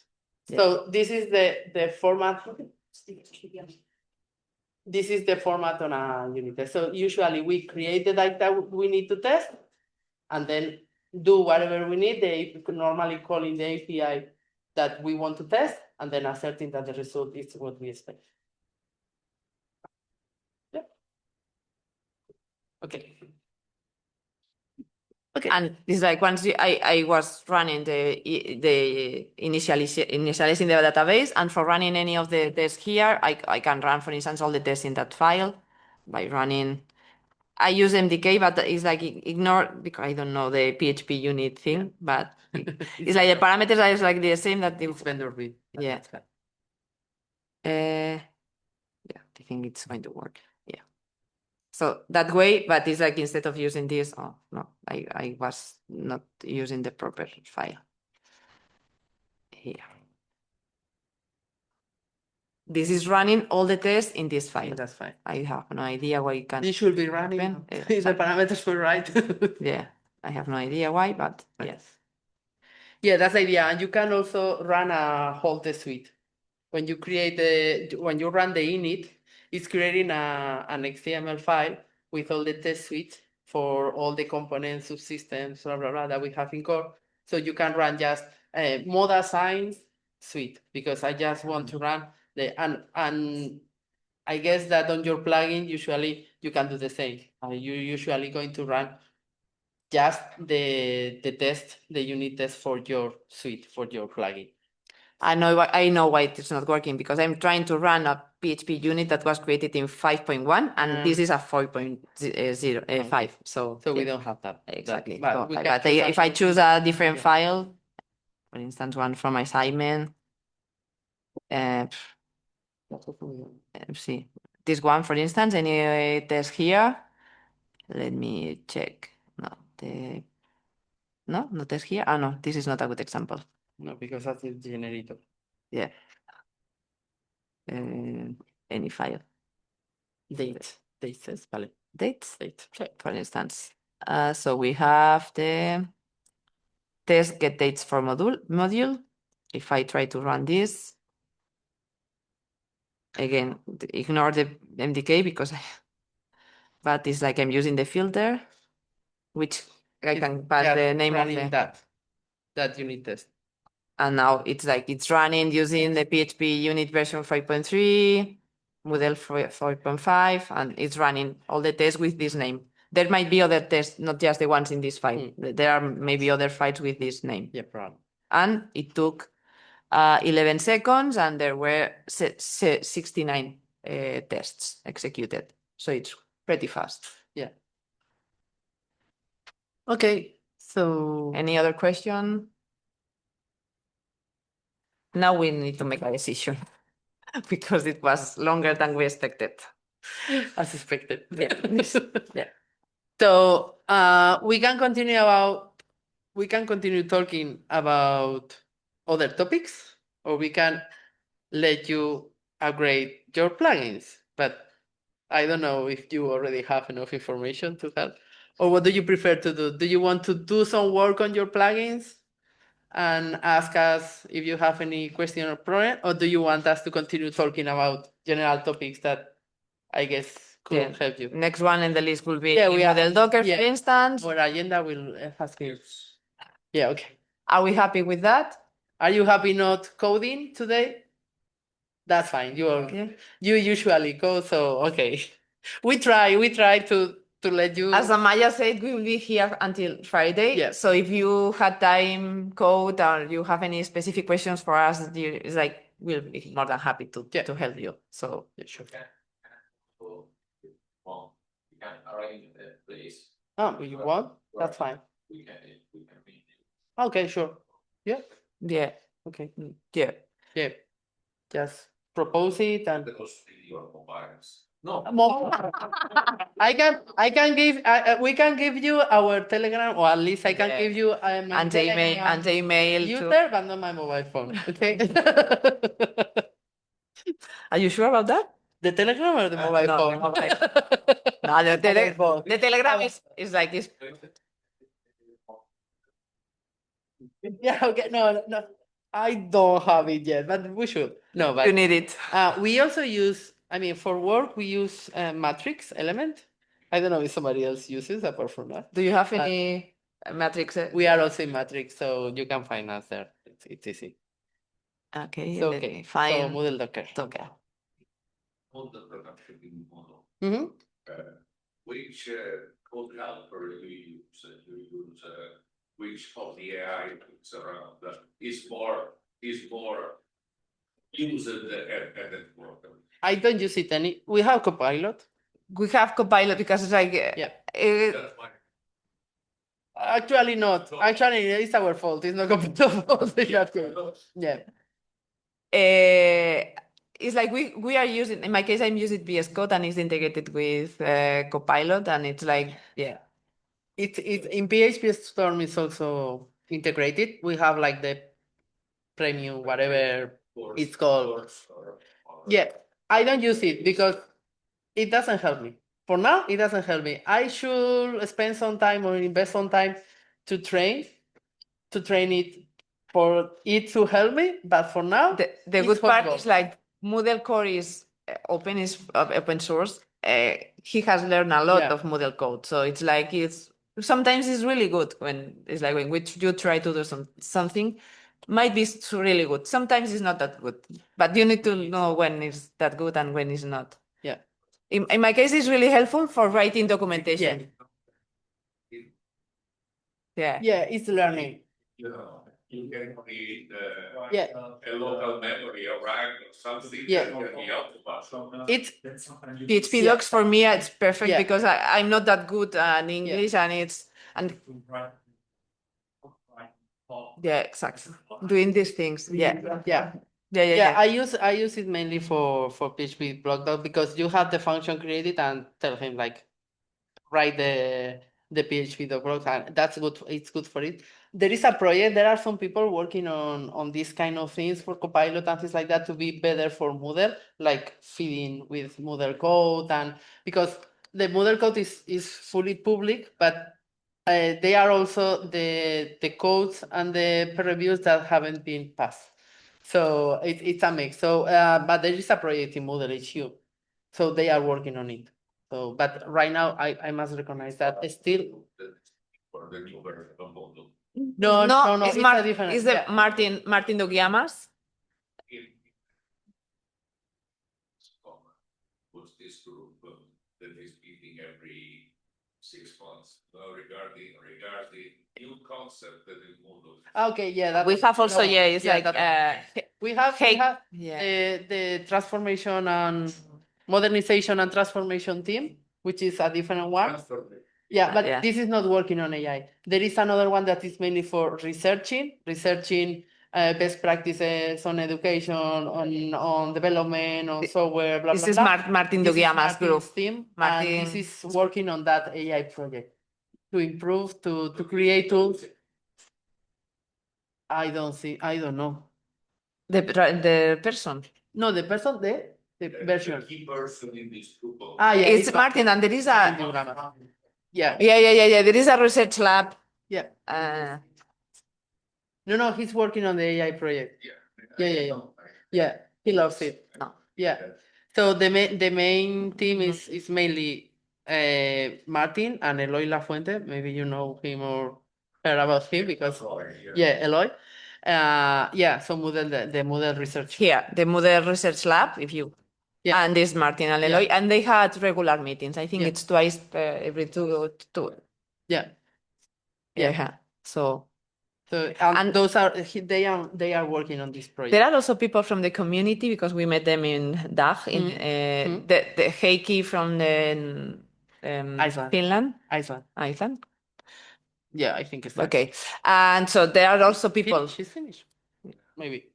Heikki and some people from the community that are also kind of seeing the best way to integrate AI with Moodle and with.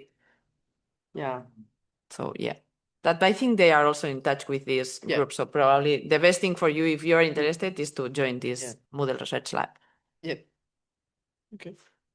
Okay, so should we go for the Moodle Docker? Yeah, are you ready? Okay. Let's see. As I mentioned before, Moodle Docker is perfect to test on Moodle versions, multiple versions, PHP, database, etc. Who knows things like does anybody knows what Docker is? Do you need the basics or otherwise I can skip them? No, I can skip them. Okay. You have the information here for you to know what Docker is, what are the benefits of using it, the components, how it works. You will have here who uses it. And have you ever heard about Portainer?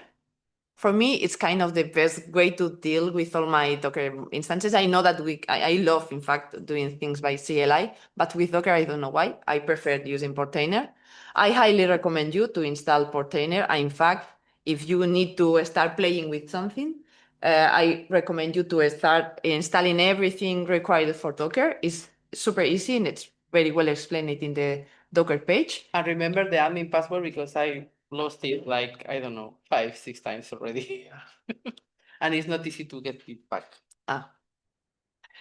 and then install Portainer. For me, Portainer is the easiest way for me to see all the images that you have installed in your local computer and to see which ones are running, or even it's like I usually start them by CLI, but it's also good for you to see them. And it's that easy. You only need to do this, and It's a management application to see everything that you have related to Docker on your system, which is yeah, here you have a screenshot of how it looks like, and you can see here the list of the running, and you can see not just the containers, but also the images. You can remove images, you can remove things, and I'm sure that you can do more things that I'm doing, but for me, it's kind of a must if you need to deal with Docker. So first thing for you to do is to install Portainer. And then let's start talking about Moodle and Docker. There is a Moodle Docker instance that in fact is the one that we are using in our CI infrastructure to run all the tests that Amaya was talking about before. So yeah, we are using this tool. So that's also important. Sorry. no. Which do you want this? Slide as well. You're gonna have. I guess that you like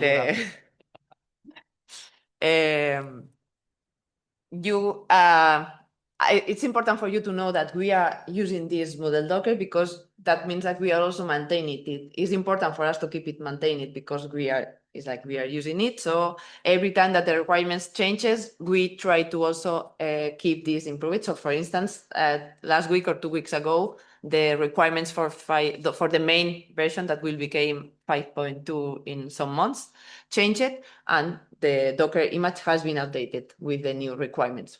As I mentioned before, for instance, PHP 8.3 is a requirement.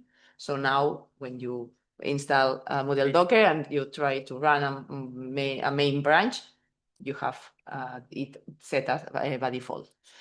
It's nice because it has all the supported database service. I guess that in the future, once all the versions, it's like because Oracle is not supported anymore. The support was removed in 5.0, but as we still have some versions that need to be run, test, etc., with all their versions, like for instance 5.5, we are still supporting Oracle in the Moodle Docker. But once we remove all the supported versions, I guess that we will probably also remove this support, or remove, or at least we stop maintaining it. Is anybody else using Oracle with Moodle? Okay, Oracle. Okay. Long time ago, or you? Okay. Okay. Okay. Yes. On time.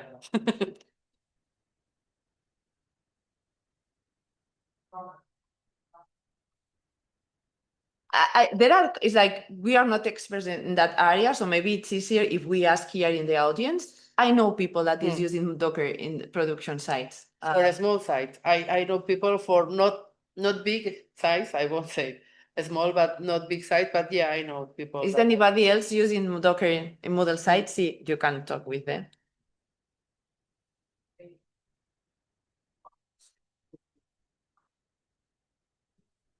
Yeah, not too many users, concurrent users, maybe not too many courses and things like that. Like, I will say, okay. Yeah.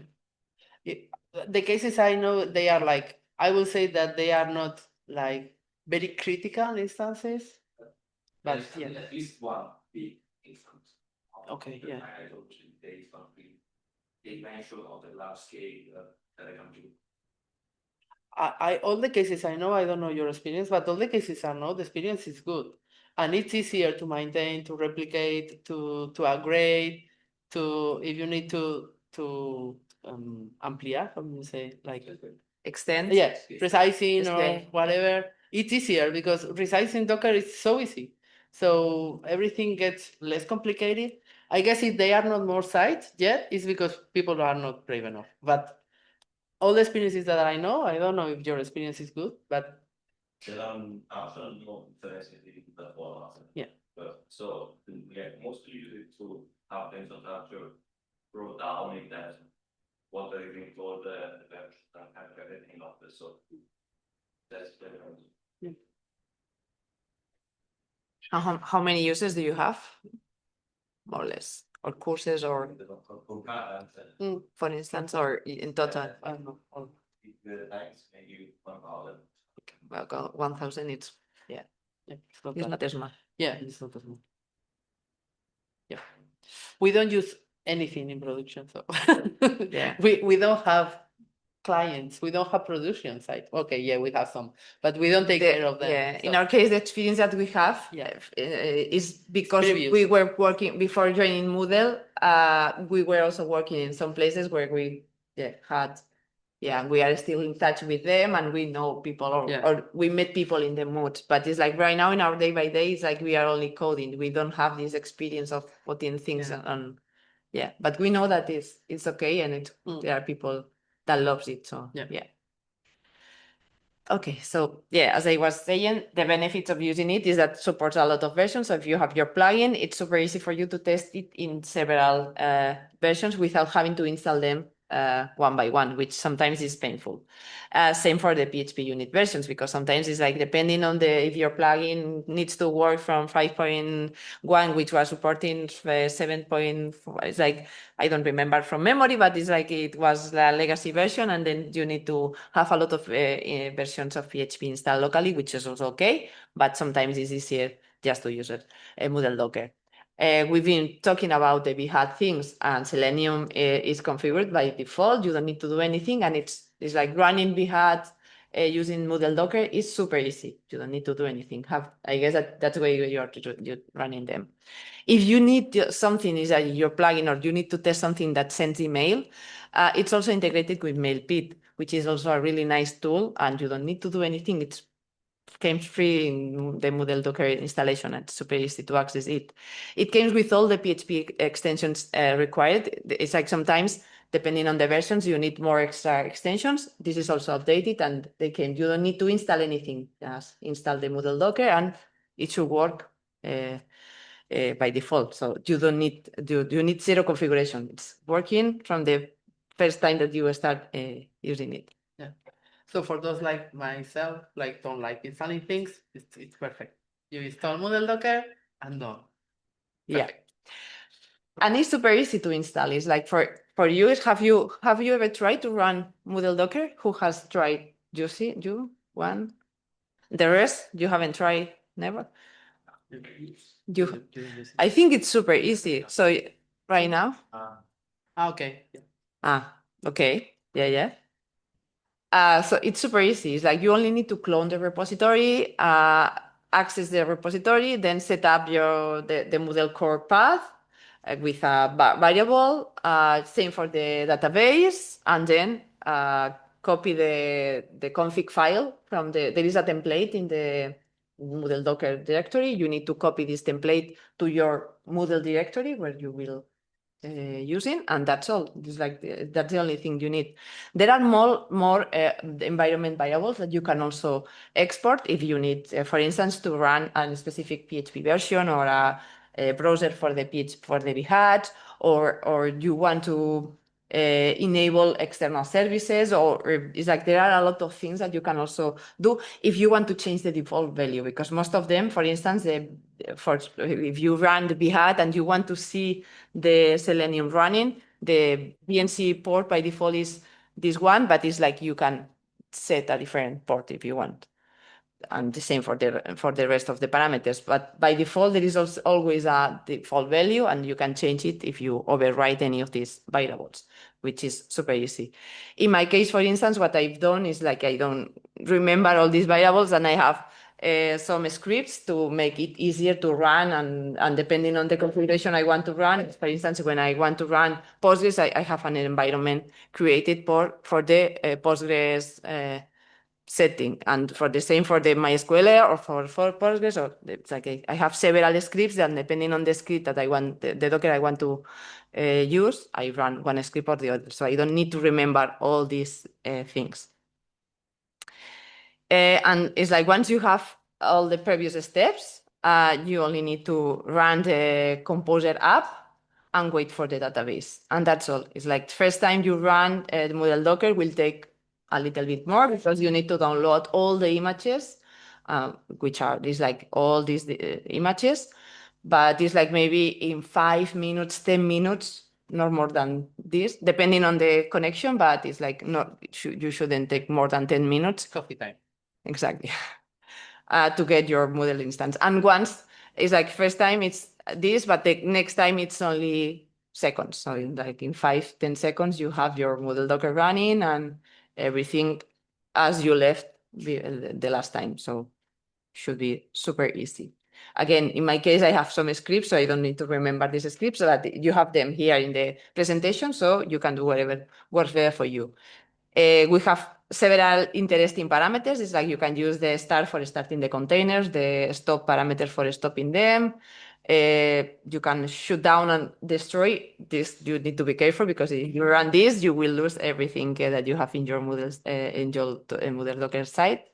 And you can also access to the container. For instance, if you need to access to the web server that is running Docker because you want to run PHP unit or you want to do something, you can also access this. Check the log. Exactly. You can access to the container, but you can also run these PHP units from outside. So you don't need to access to run, but that's also another way for you to access. You have here the basic commands because sometimes it's easy. And then it's like once you have the Docker downloaded, everything ready, the containers are up, you need to install the Moodle Docker, the version. And for doing that, it's like you can run this command, and with this command, you will set up a new site and should be working easily. And it's like it's a Moodle installation, so yeah, you might need like 3-5 minutes to install all the tables in Moodle. Another copy. Yeah, exactly. And then once everything is installed, you should be able to access by default using localhost and the 8000 port, but you can change. For instance, in my case, I'm using different ports for every database. So for instance, I don't remember, but Postgres is 805. It's like I have different numbers, so I don't need to destroy them and they can live together. So yeah. For you to know that you can have several Moodle Docker instances in the same and you don't need to destroy them, and yeah, because it's time consuming.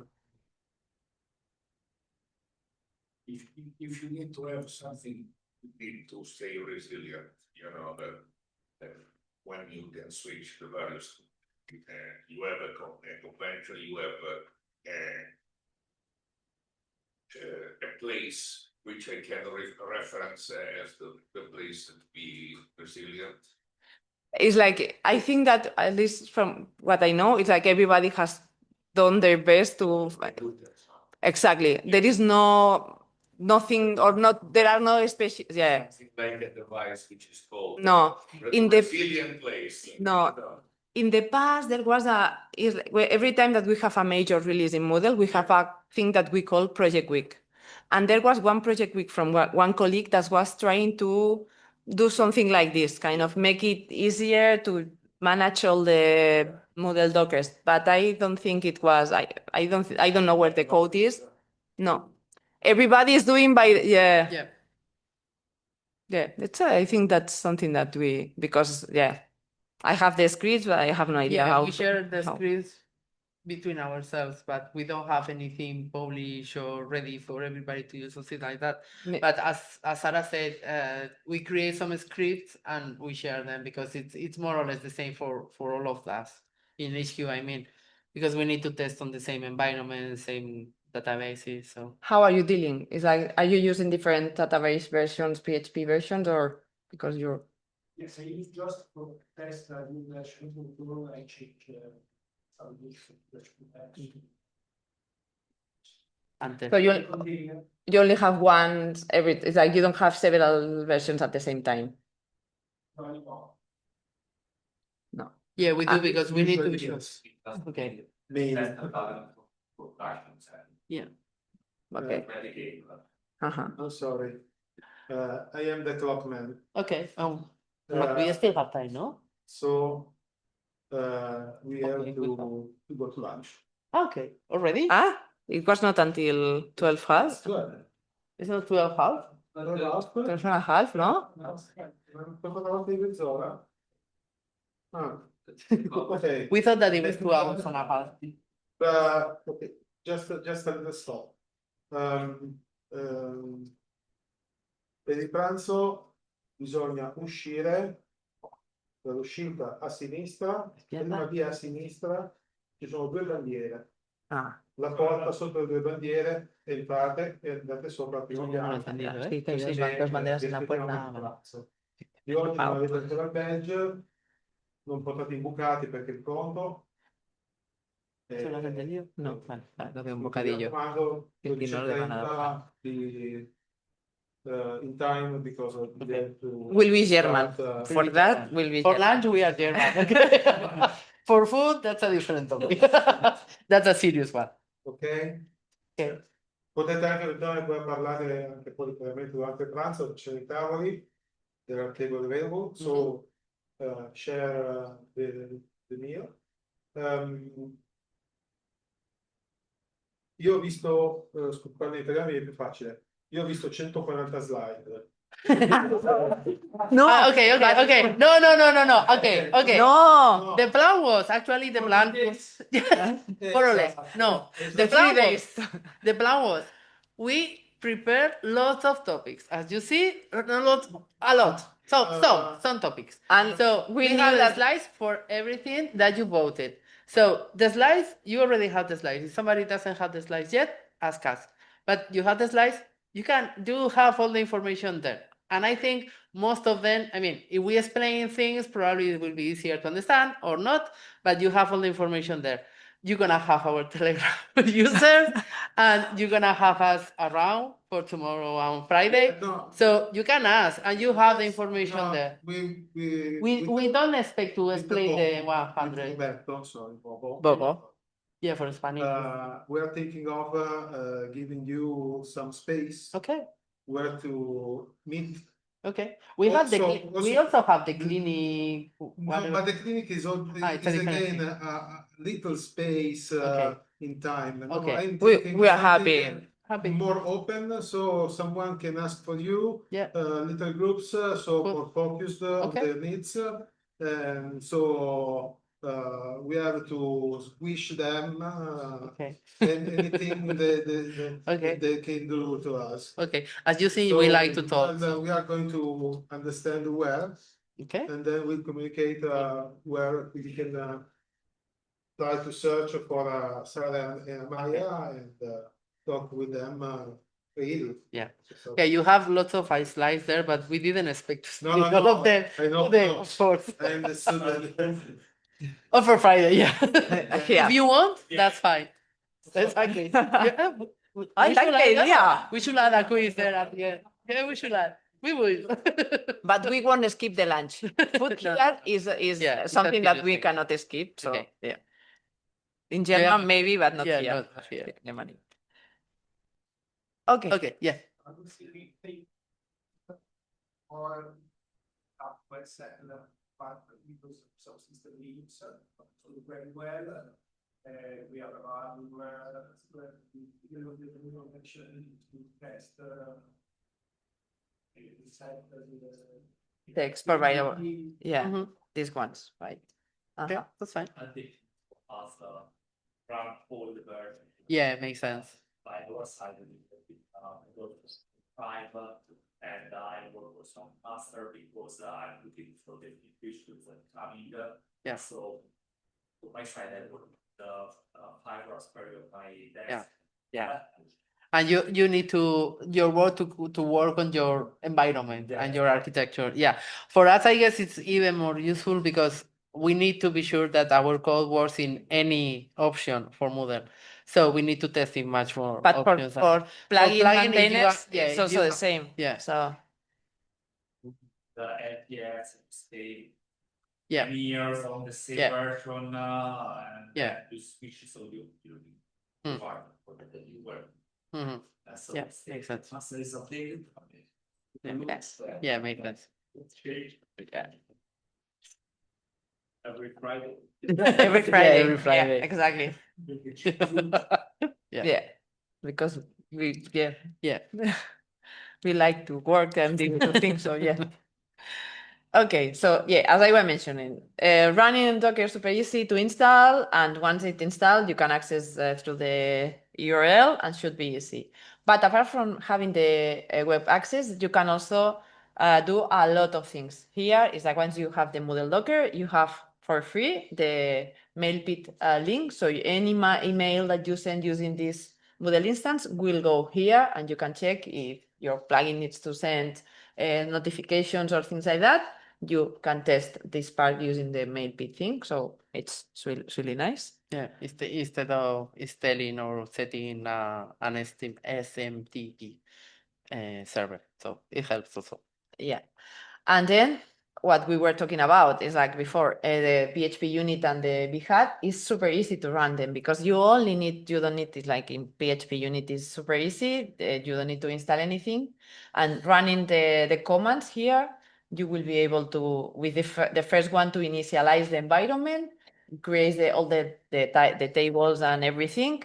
And then with the second one, you can run any a specific file test, or you can run using the labels, or it's like you can find more information about the ways that you can run PHP unit tests in the slides that Amaya showed before. But running them is super easy, and you can create your own PHP unit, and should be also easy to run them. And for the vhat, exactly the same. In that case, you don't need to install anything. You don't need to install Selenium because it's installed. It's one of the containers that are created when you run Moodle Docker. So you only need, again, to initialize the environment for creating all the databases, all the tables in the database, and then you can run the test. It's like in that case, it's using the tags thing that we mentioned before, but you can run scenarios using the name of the scenario, or you can run specific feature files and running all the tests in a feature file. So you have a lot of options. For vhat, you can find the vhat fail dump in case that your vhat fails. You can file all the information of the errors in this URL. It's like accessing to the default. It's like I'm using all the time the default, but if you change the port or the URL, you will need to update this too. And in the fail dumps directory, you can find all the failures. You can see the screenshots of the failure. And if you're using, it's like when you run vhat using Moodle Docker, you can also run VNC to see the vhat test executing. Not sure if you have tested also the VNC thing, but for you to see how it works. And it's like you can also interact with this VNC browser and do whatever you need and fix the errors or do whatever required. This is what I was mentioning, the vhat VNC is super easy. There is an export setting that you by default is the 5900, but it's like you can set to a different port. And when you run any VNC client, you can find a lot of VNC clients for free in your system. And it's like accessing to this URL, you should be able to see all the vhat tests executing them. There is one important thing for you to know, that it's like some of the tests that when you can only see here the tests that have the JavaScript tag in the scenario. If the test doesn't have the JavaScript tag, not in the scenario or at the top of the file, you won't be able to see this. The JavaScript means that instead of using, it needs to use a real browser, JavaScript, Firefox or Chrome. So if sometimes you don't need a real browser because it saves time. So we are using a different browser for these tests because they don't really need JavaScript. So to save time again, not to kill too much penguins, we are doing this thing. But in some cases, if you want to run some tests and you want to see how this test is running, you might need to manually add the JavaScript label to the test. Otherwise, you will try to access to the VNC to see how it's working, but you won't be able to see anything because it doesn't have this label. You never know you never know what is going on. No, exactly, because you're waiting there and you Yeah. cannot see anything, and there is no errors, and you see that the test is passing. So yeah. Big bug. Yeah. You have faced also this problem. Okay. We Yeah, had that's the a shall we play, but yeah, I don't think it's a good idea. But it's like we'll be here around. You have the slides, and yeah, should be as easy as run any all the commands that you have here. In that case, you don't need to install anything, only Docker. It's true. You need to install Docker, but once you have Docker installed, everything should work as expected. Otherwise, you can come here. I'm more than happy to help. Yeah. Because it's like if you are planning to run or to create some PHP unit test or to some hats for your plugins, I think that's also a nice way for you to start because you don't need to spend time initializing the environment or creating. But if you also want to install it locally, it's like you can follow the information that Amaya shared before, and if you have any problems, more than happy to help you. And Okay, that's so as good Latins, we didn't follow the agenda. no, We ran out of time, almost. So we don't have time for any other topic. Should we explain the wrap, yeah, the plugin? we can go to the final thing, right? As we said, you have the slides there. There is lots of information, as Sergio said. So you can just check and ask if you have any question. So we just wanted, because we have still a couple of minutes, some minutes. We have in Moodle, we have the plugins adoption program. This is Autobombo, it's just asking for help. So the idea is for plugin maintainers, each plugin on the database, on the plugin directory, has a maintainer, or more than one, but at least one. But life change.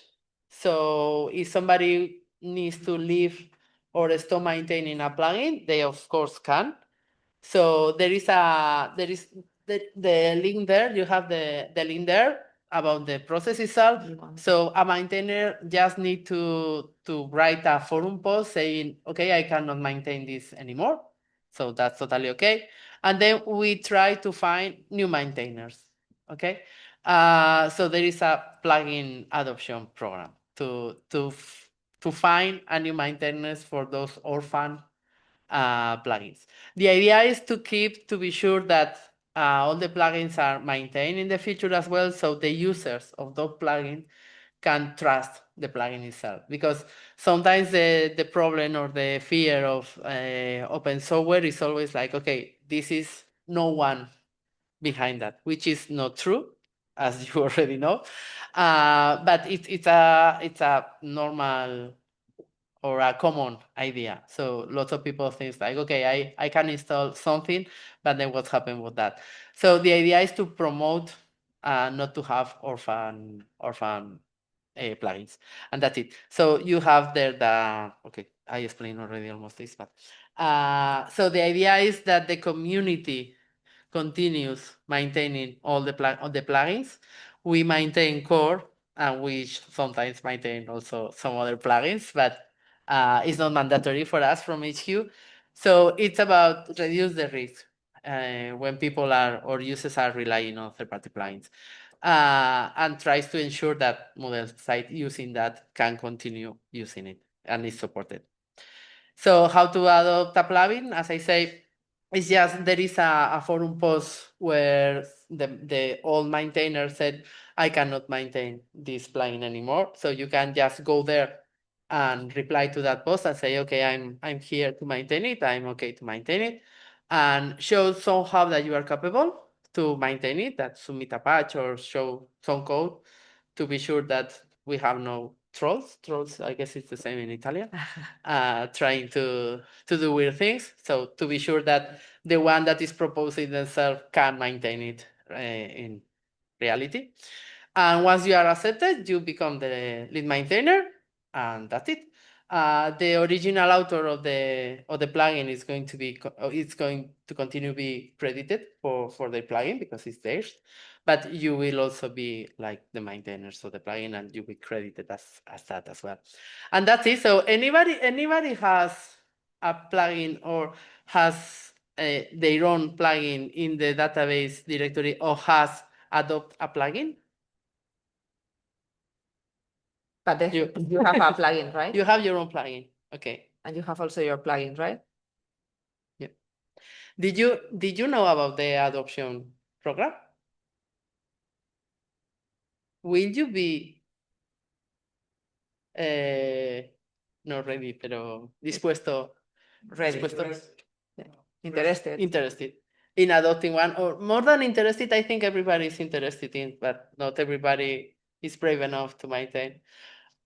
Have you ever think about maintaining or adopting a plugin in the directory apart from yours? Would you be interested in doing it? I'm brave enough. I'm brave enough. Actually, it's not that brave, in my opinion, because you always have help from the community.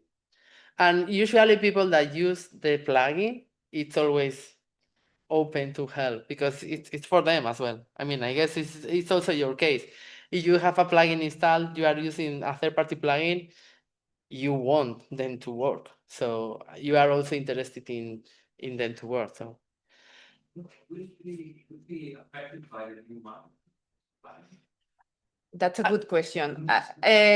The market for now, the idea is to keep both. They will be. I'm not sure if it will be automatically synchronized or you will need to upload them in both places. I think that's the first idea, and then in the future, I don't remember the initial step for marketplace, as far as I know, we are not involved in that project, but the first idea is the new marketplace to be only on the pilot for paid plugin, not for free plugins. So the idea is to have a first phase for paid plugin, because right now in the directory you cannot mark as paid. Okay, you can mark as paid, but you have to do all the payment stuff somewhere else.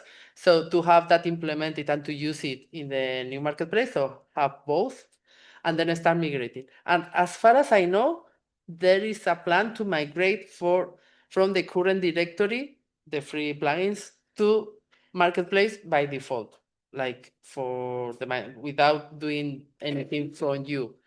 But that's a plan. I think they are in very early phase, so Marie will be presenting this Yeah. and other stuff tomorrow morning. So I think if maybe that's a question that she replies during the presentation, but if not, I think that's a question that she will be more than happy to reply, because that's something that impacts everybody. So Yeah. Maria sure is our product something product boss. the main boss. Our Boss. main boss on product team, and is presenting tomorrow all the changes or all the improvements and news on issue. So I should know her title, but I don't. Chief of Product Sí. Team. Something. Yeah, so she will be. Okay, and I think Any questions that we have? It's like, yeah. these are the slides. the I guess QR that for the you were slides. planning to code. It's like, yeah, we didn't know. We were also, but we like talking a lot. You decided not to code. It was not our fault. We like a lot to talk, but We didn't push them too much. Any question? Anything else? Okay, as we said, Yeah. For maintaining. Go for it. I don't know. Now I have a multiple instance, Mhm. okay, and anytime I have to code myself something to switch the update or which tool do you use? It's not only to you, but for the class. You know, it's asking because for me it's an effort to maintain all the instances I have. Do you have different code for different instances, or the same code for same code? I probably they have. Yeah. Probably they have, as Sarah said, we don't have experience right now on this. Probably you have more experience than us. My previous experience before HU, we use Composer. We use like a Composer to create builds and deploy. if But- you are using Okay. Moodle in general, you don't have any customized code. We are using for development MDK. So it's not for production sites, but we have a tool called MDK, Moodle Development Kit. And with this tool, you can create as many Moodle sites as you want. And by running one command, you can update all these Moodle sites, and they can be based on different Moodle versions. So that's what the tool that we use. Do the board, I don't understand the name, or can you spell? MDK. Yeah, I can. MDK. Yeah, it's Moodle Development Kit. Sometimes. Yeah, it's Moodle Development Kit. This one That one. is in the yeah. If you go to the coding section in the Moodle devs, you will find here.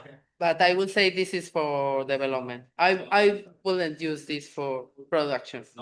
No, it's not. It's not meant for production. No, not for production. It's actually if you want to create a lot of Moodle instances and it's But for the rest, what do you use? Because I'm pretty sure that you have the same problem or way of working than him. Like you have different sites, I guess, with the same base code, but you have to deploy to all the sites when you update something, or none of you have different Moodle sites? All of you have We have goals. different codes for each. Wow. How do you maintain that? How do you maintain that? Okay. Oh, yeah. So you have a lot of patience. Okay. Yeah, I'm patient. And for the rest? Yeah, the same. Manually, having patience and okay, yeah. Yeah. No, I in my previous experiences, I usually have the same code. I sometimes have different installations with different plugins. Like some of them have those plugins, so that's why I have Composer. So I have Composer like with different setups, and based on that setups for each site, it builds the code and deploys. It was my option. But I guess there are different because I mean I think it's a very common problem. Sergio told me that they have like I don't remember how they take from the repository, okay. direct battle the machine. Okay. Yeah, I guess there are different, but more of them are like kind of manual or kind of specific for each site. Because for me, it's totally different to have same code for everybody or every site, or have different code and different version for each. That is more complicated in my opinion. I mean, Yeah, different one. but yeah, it depends on your needs. Yeah, because some people upgrade all the sites together. Some people cannot because maybe you need to keep some exactly. So There is one more thing that we need to do. happy. Sorry, but we forgot. She's the selfie Forgot to do woman. a selfie at the beginning of the session. She's the selfie woman in it. Yeah. Okay, smile. Not sure if everybody's here. Okay. Okay. Okay. Okay. Thanks.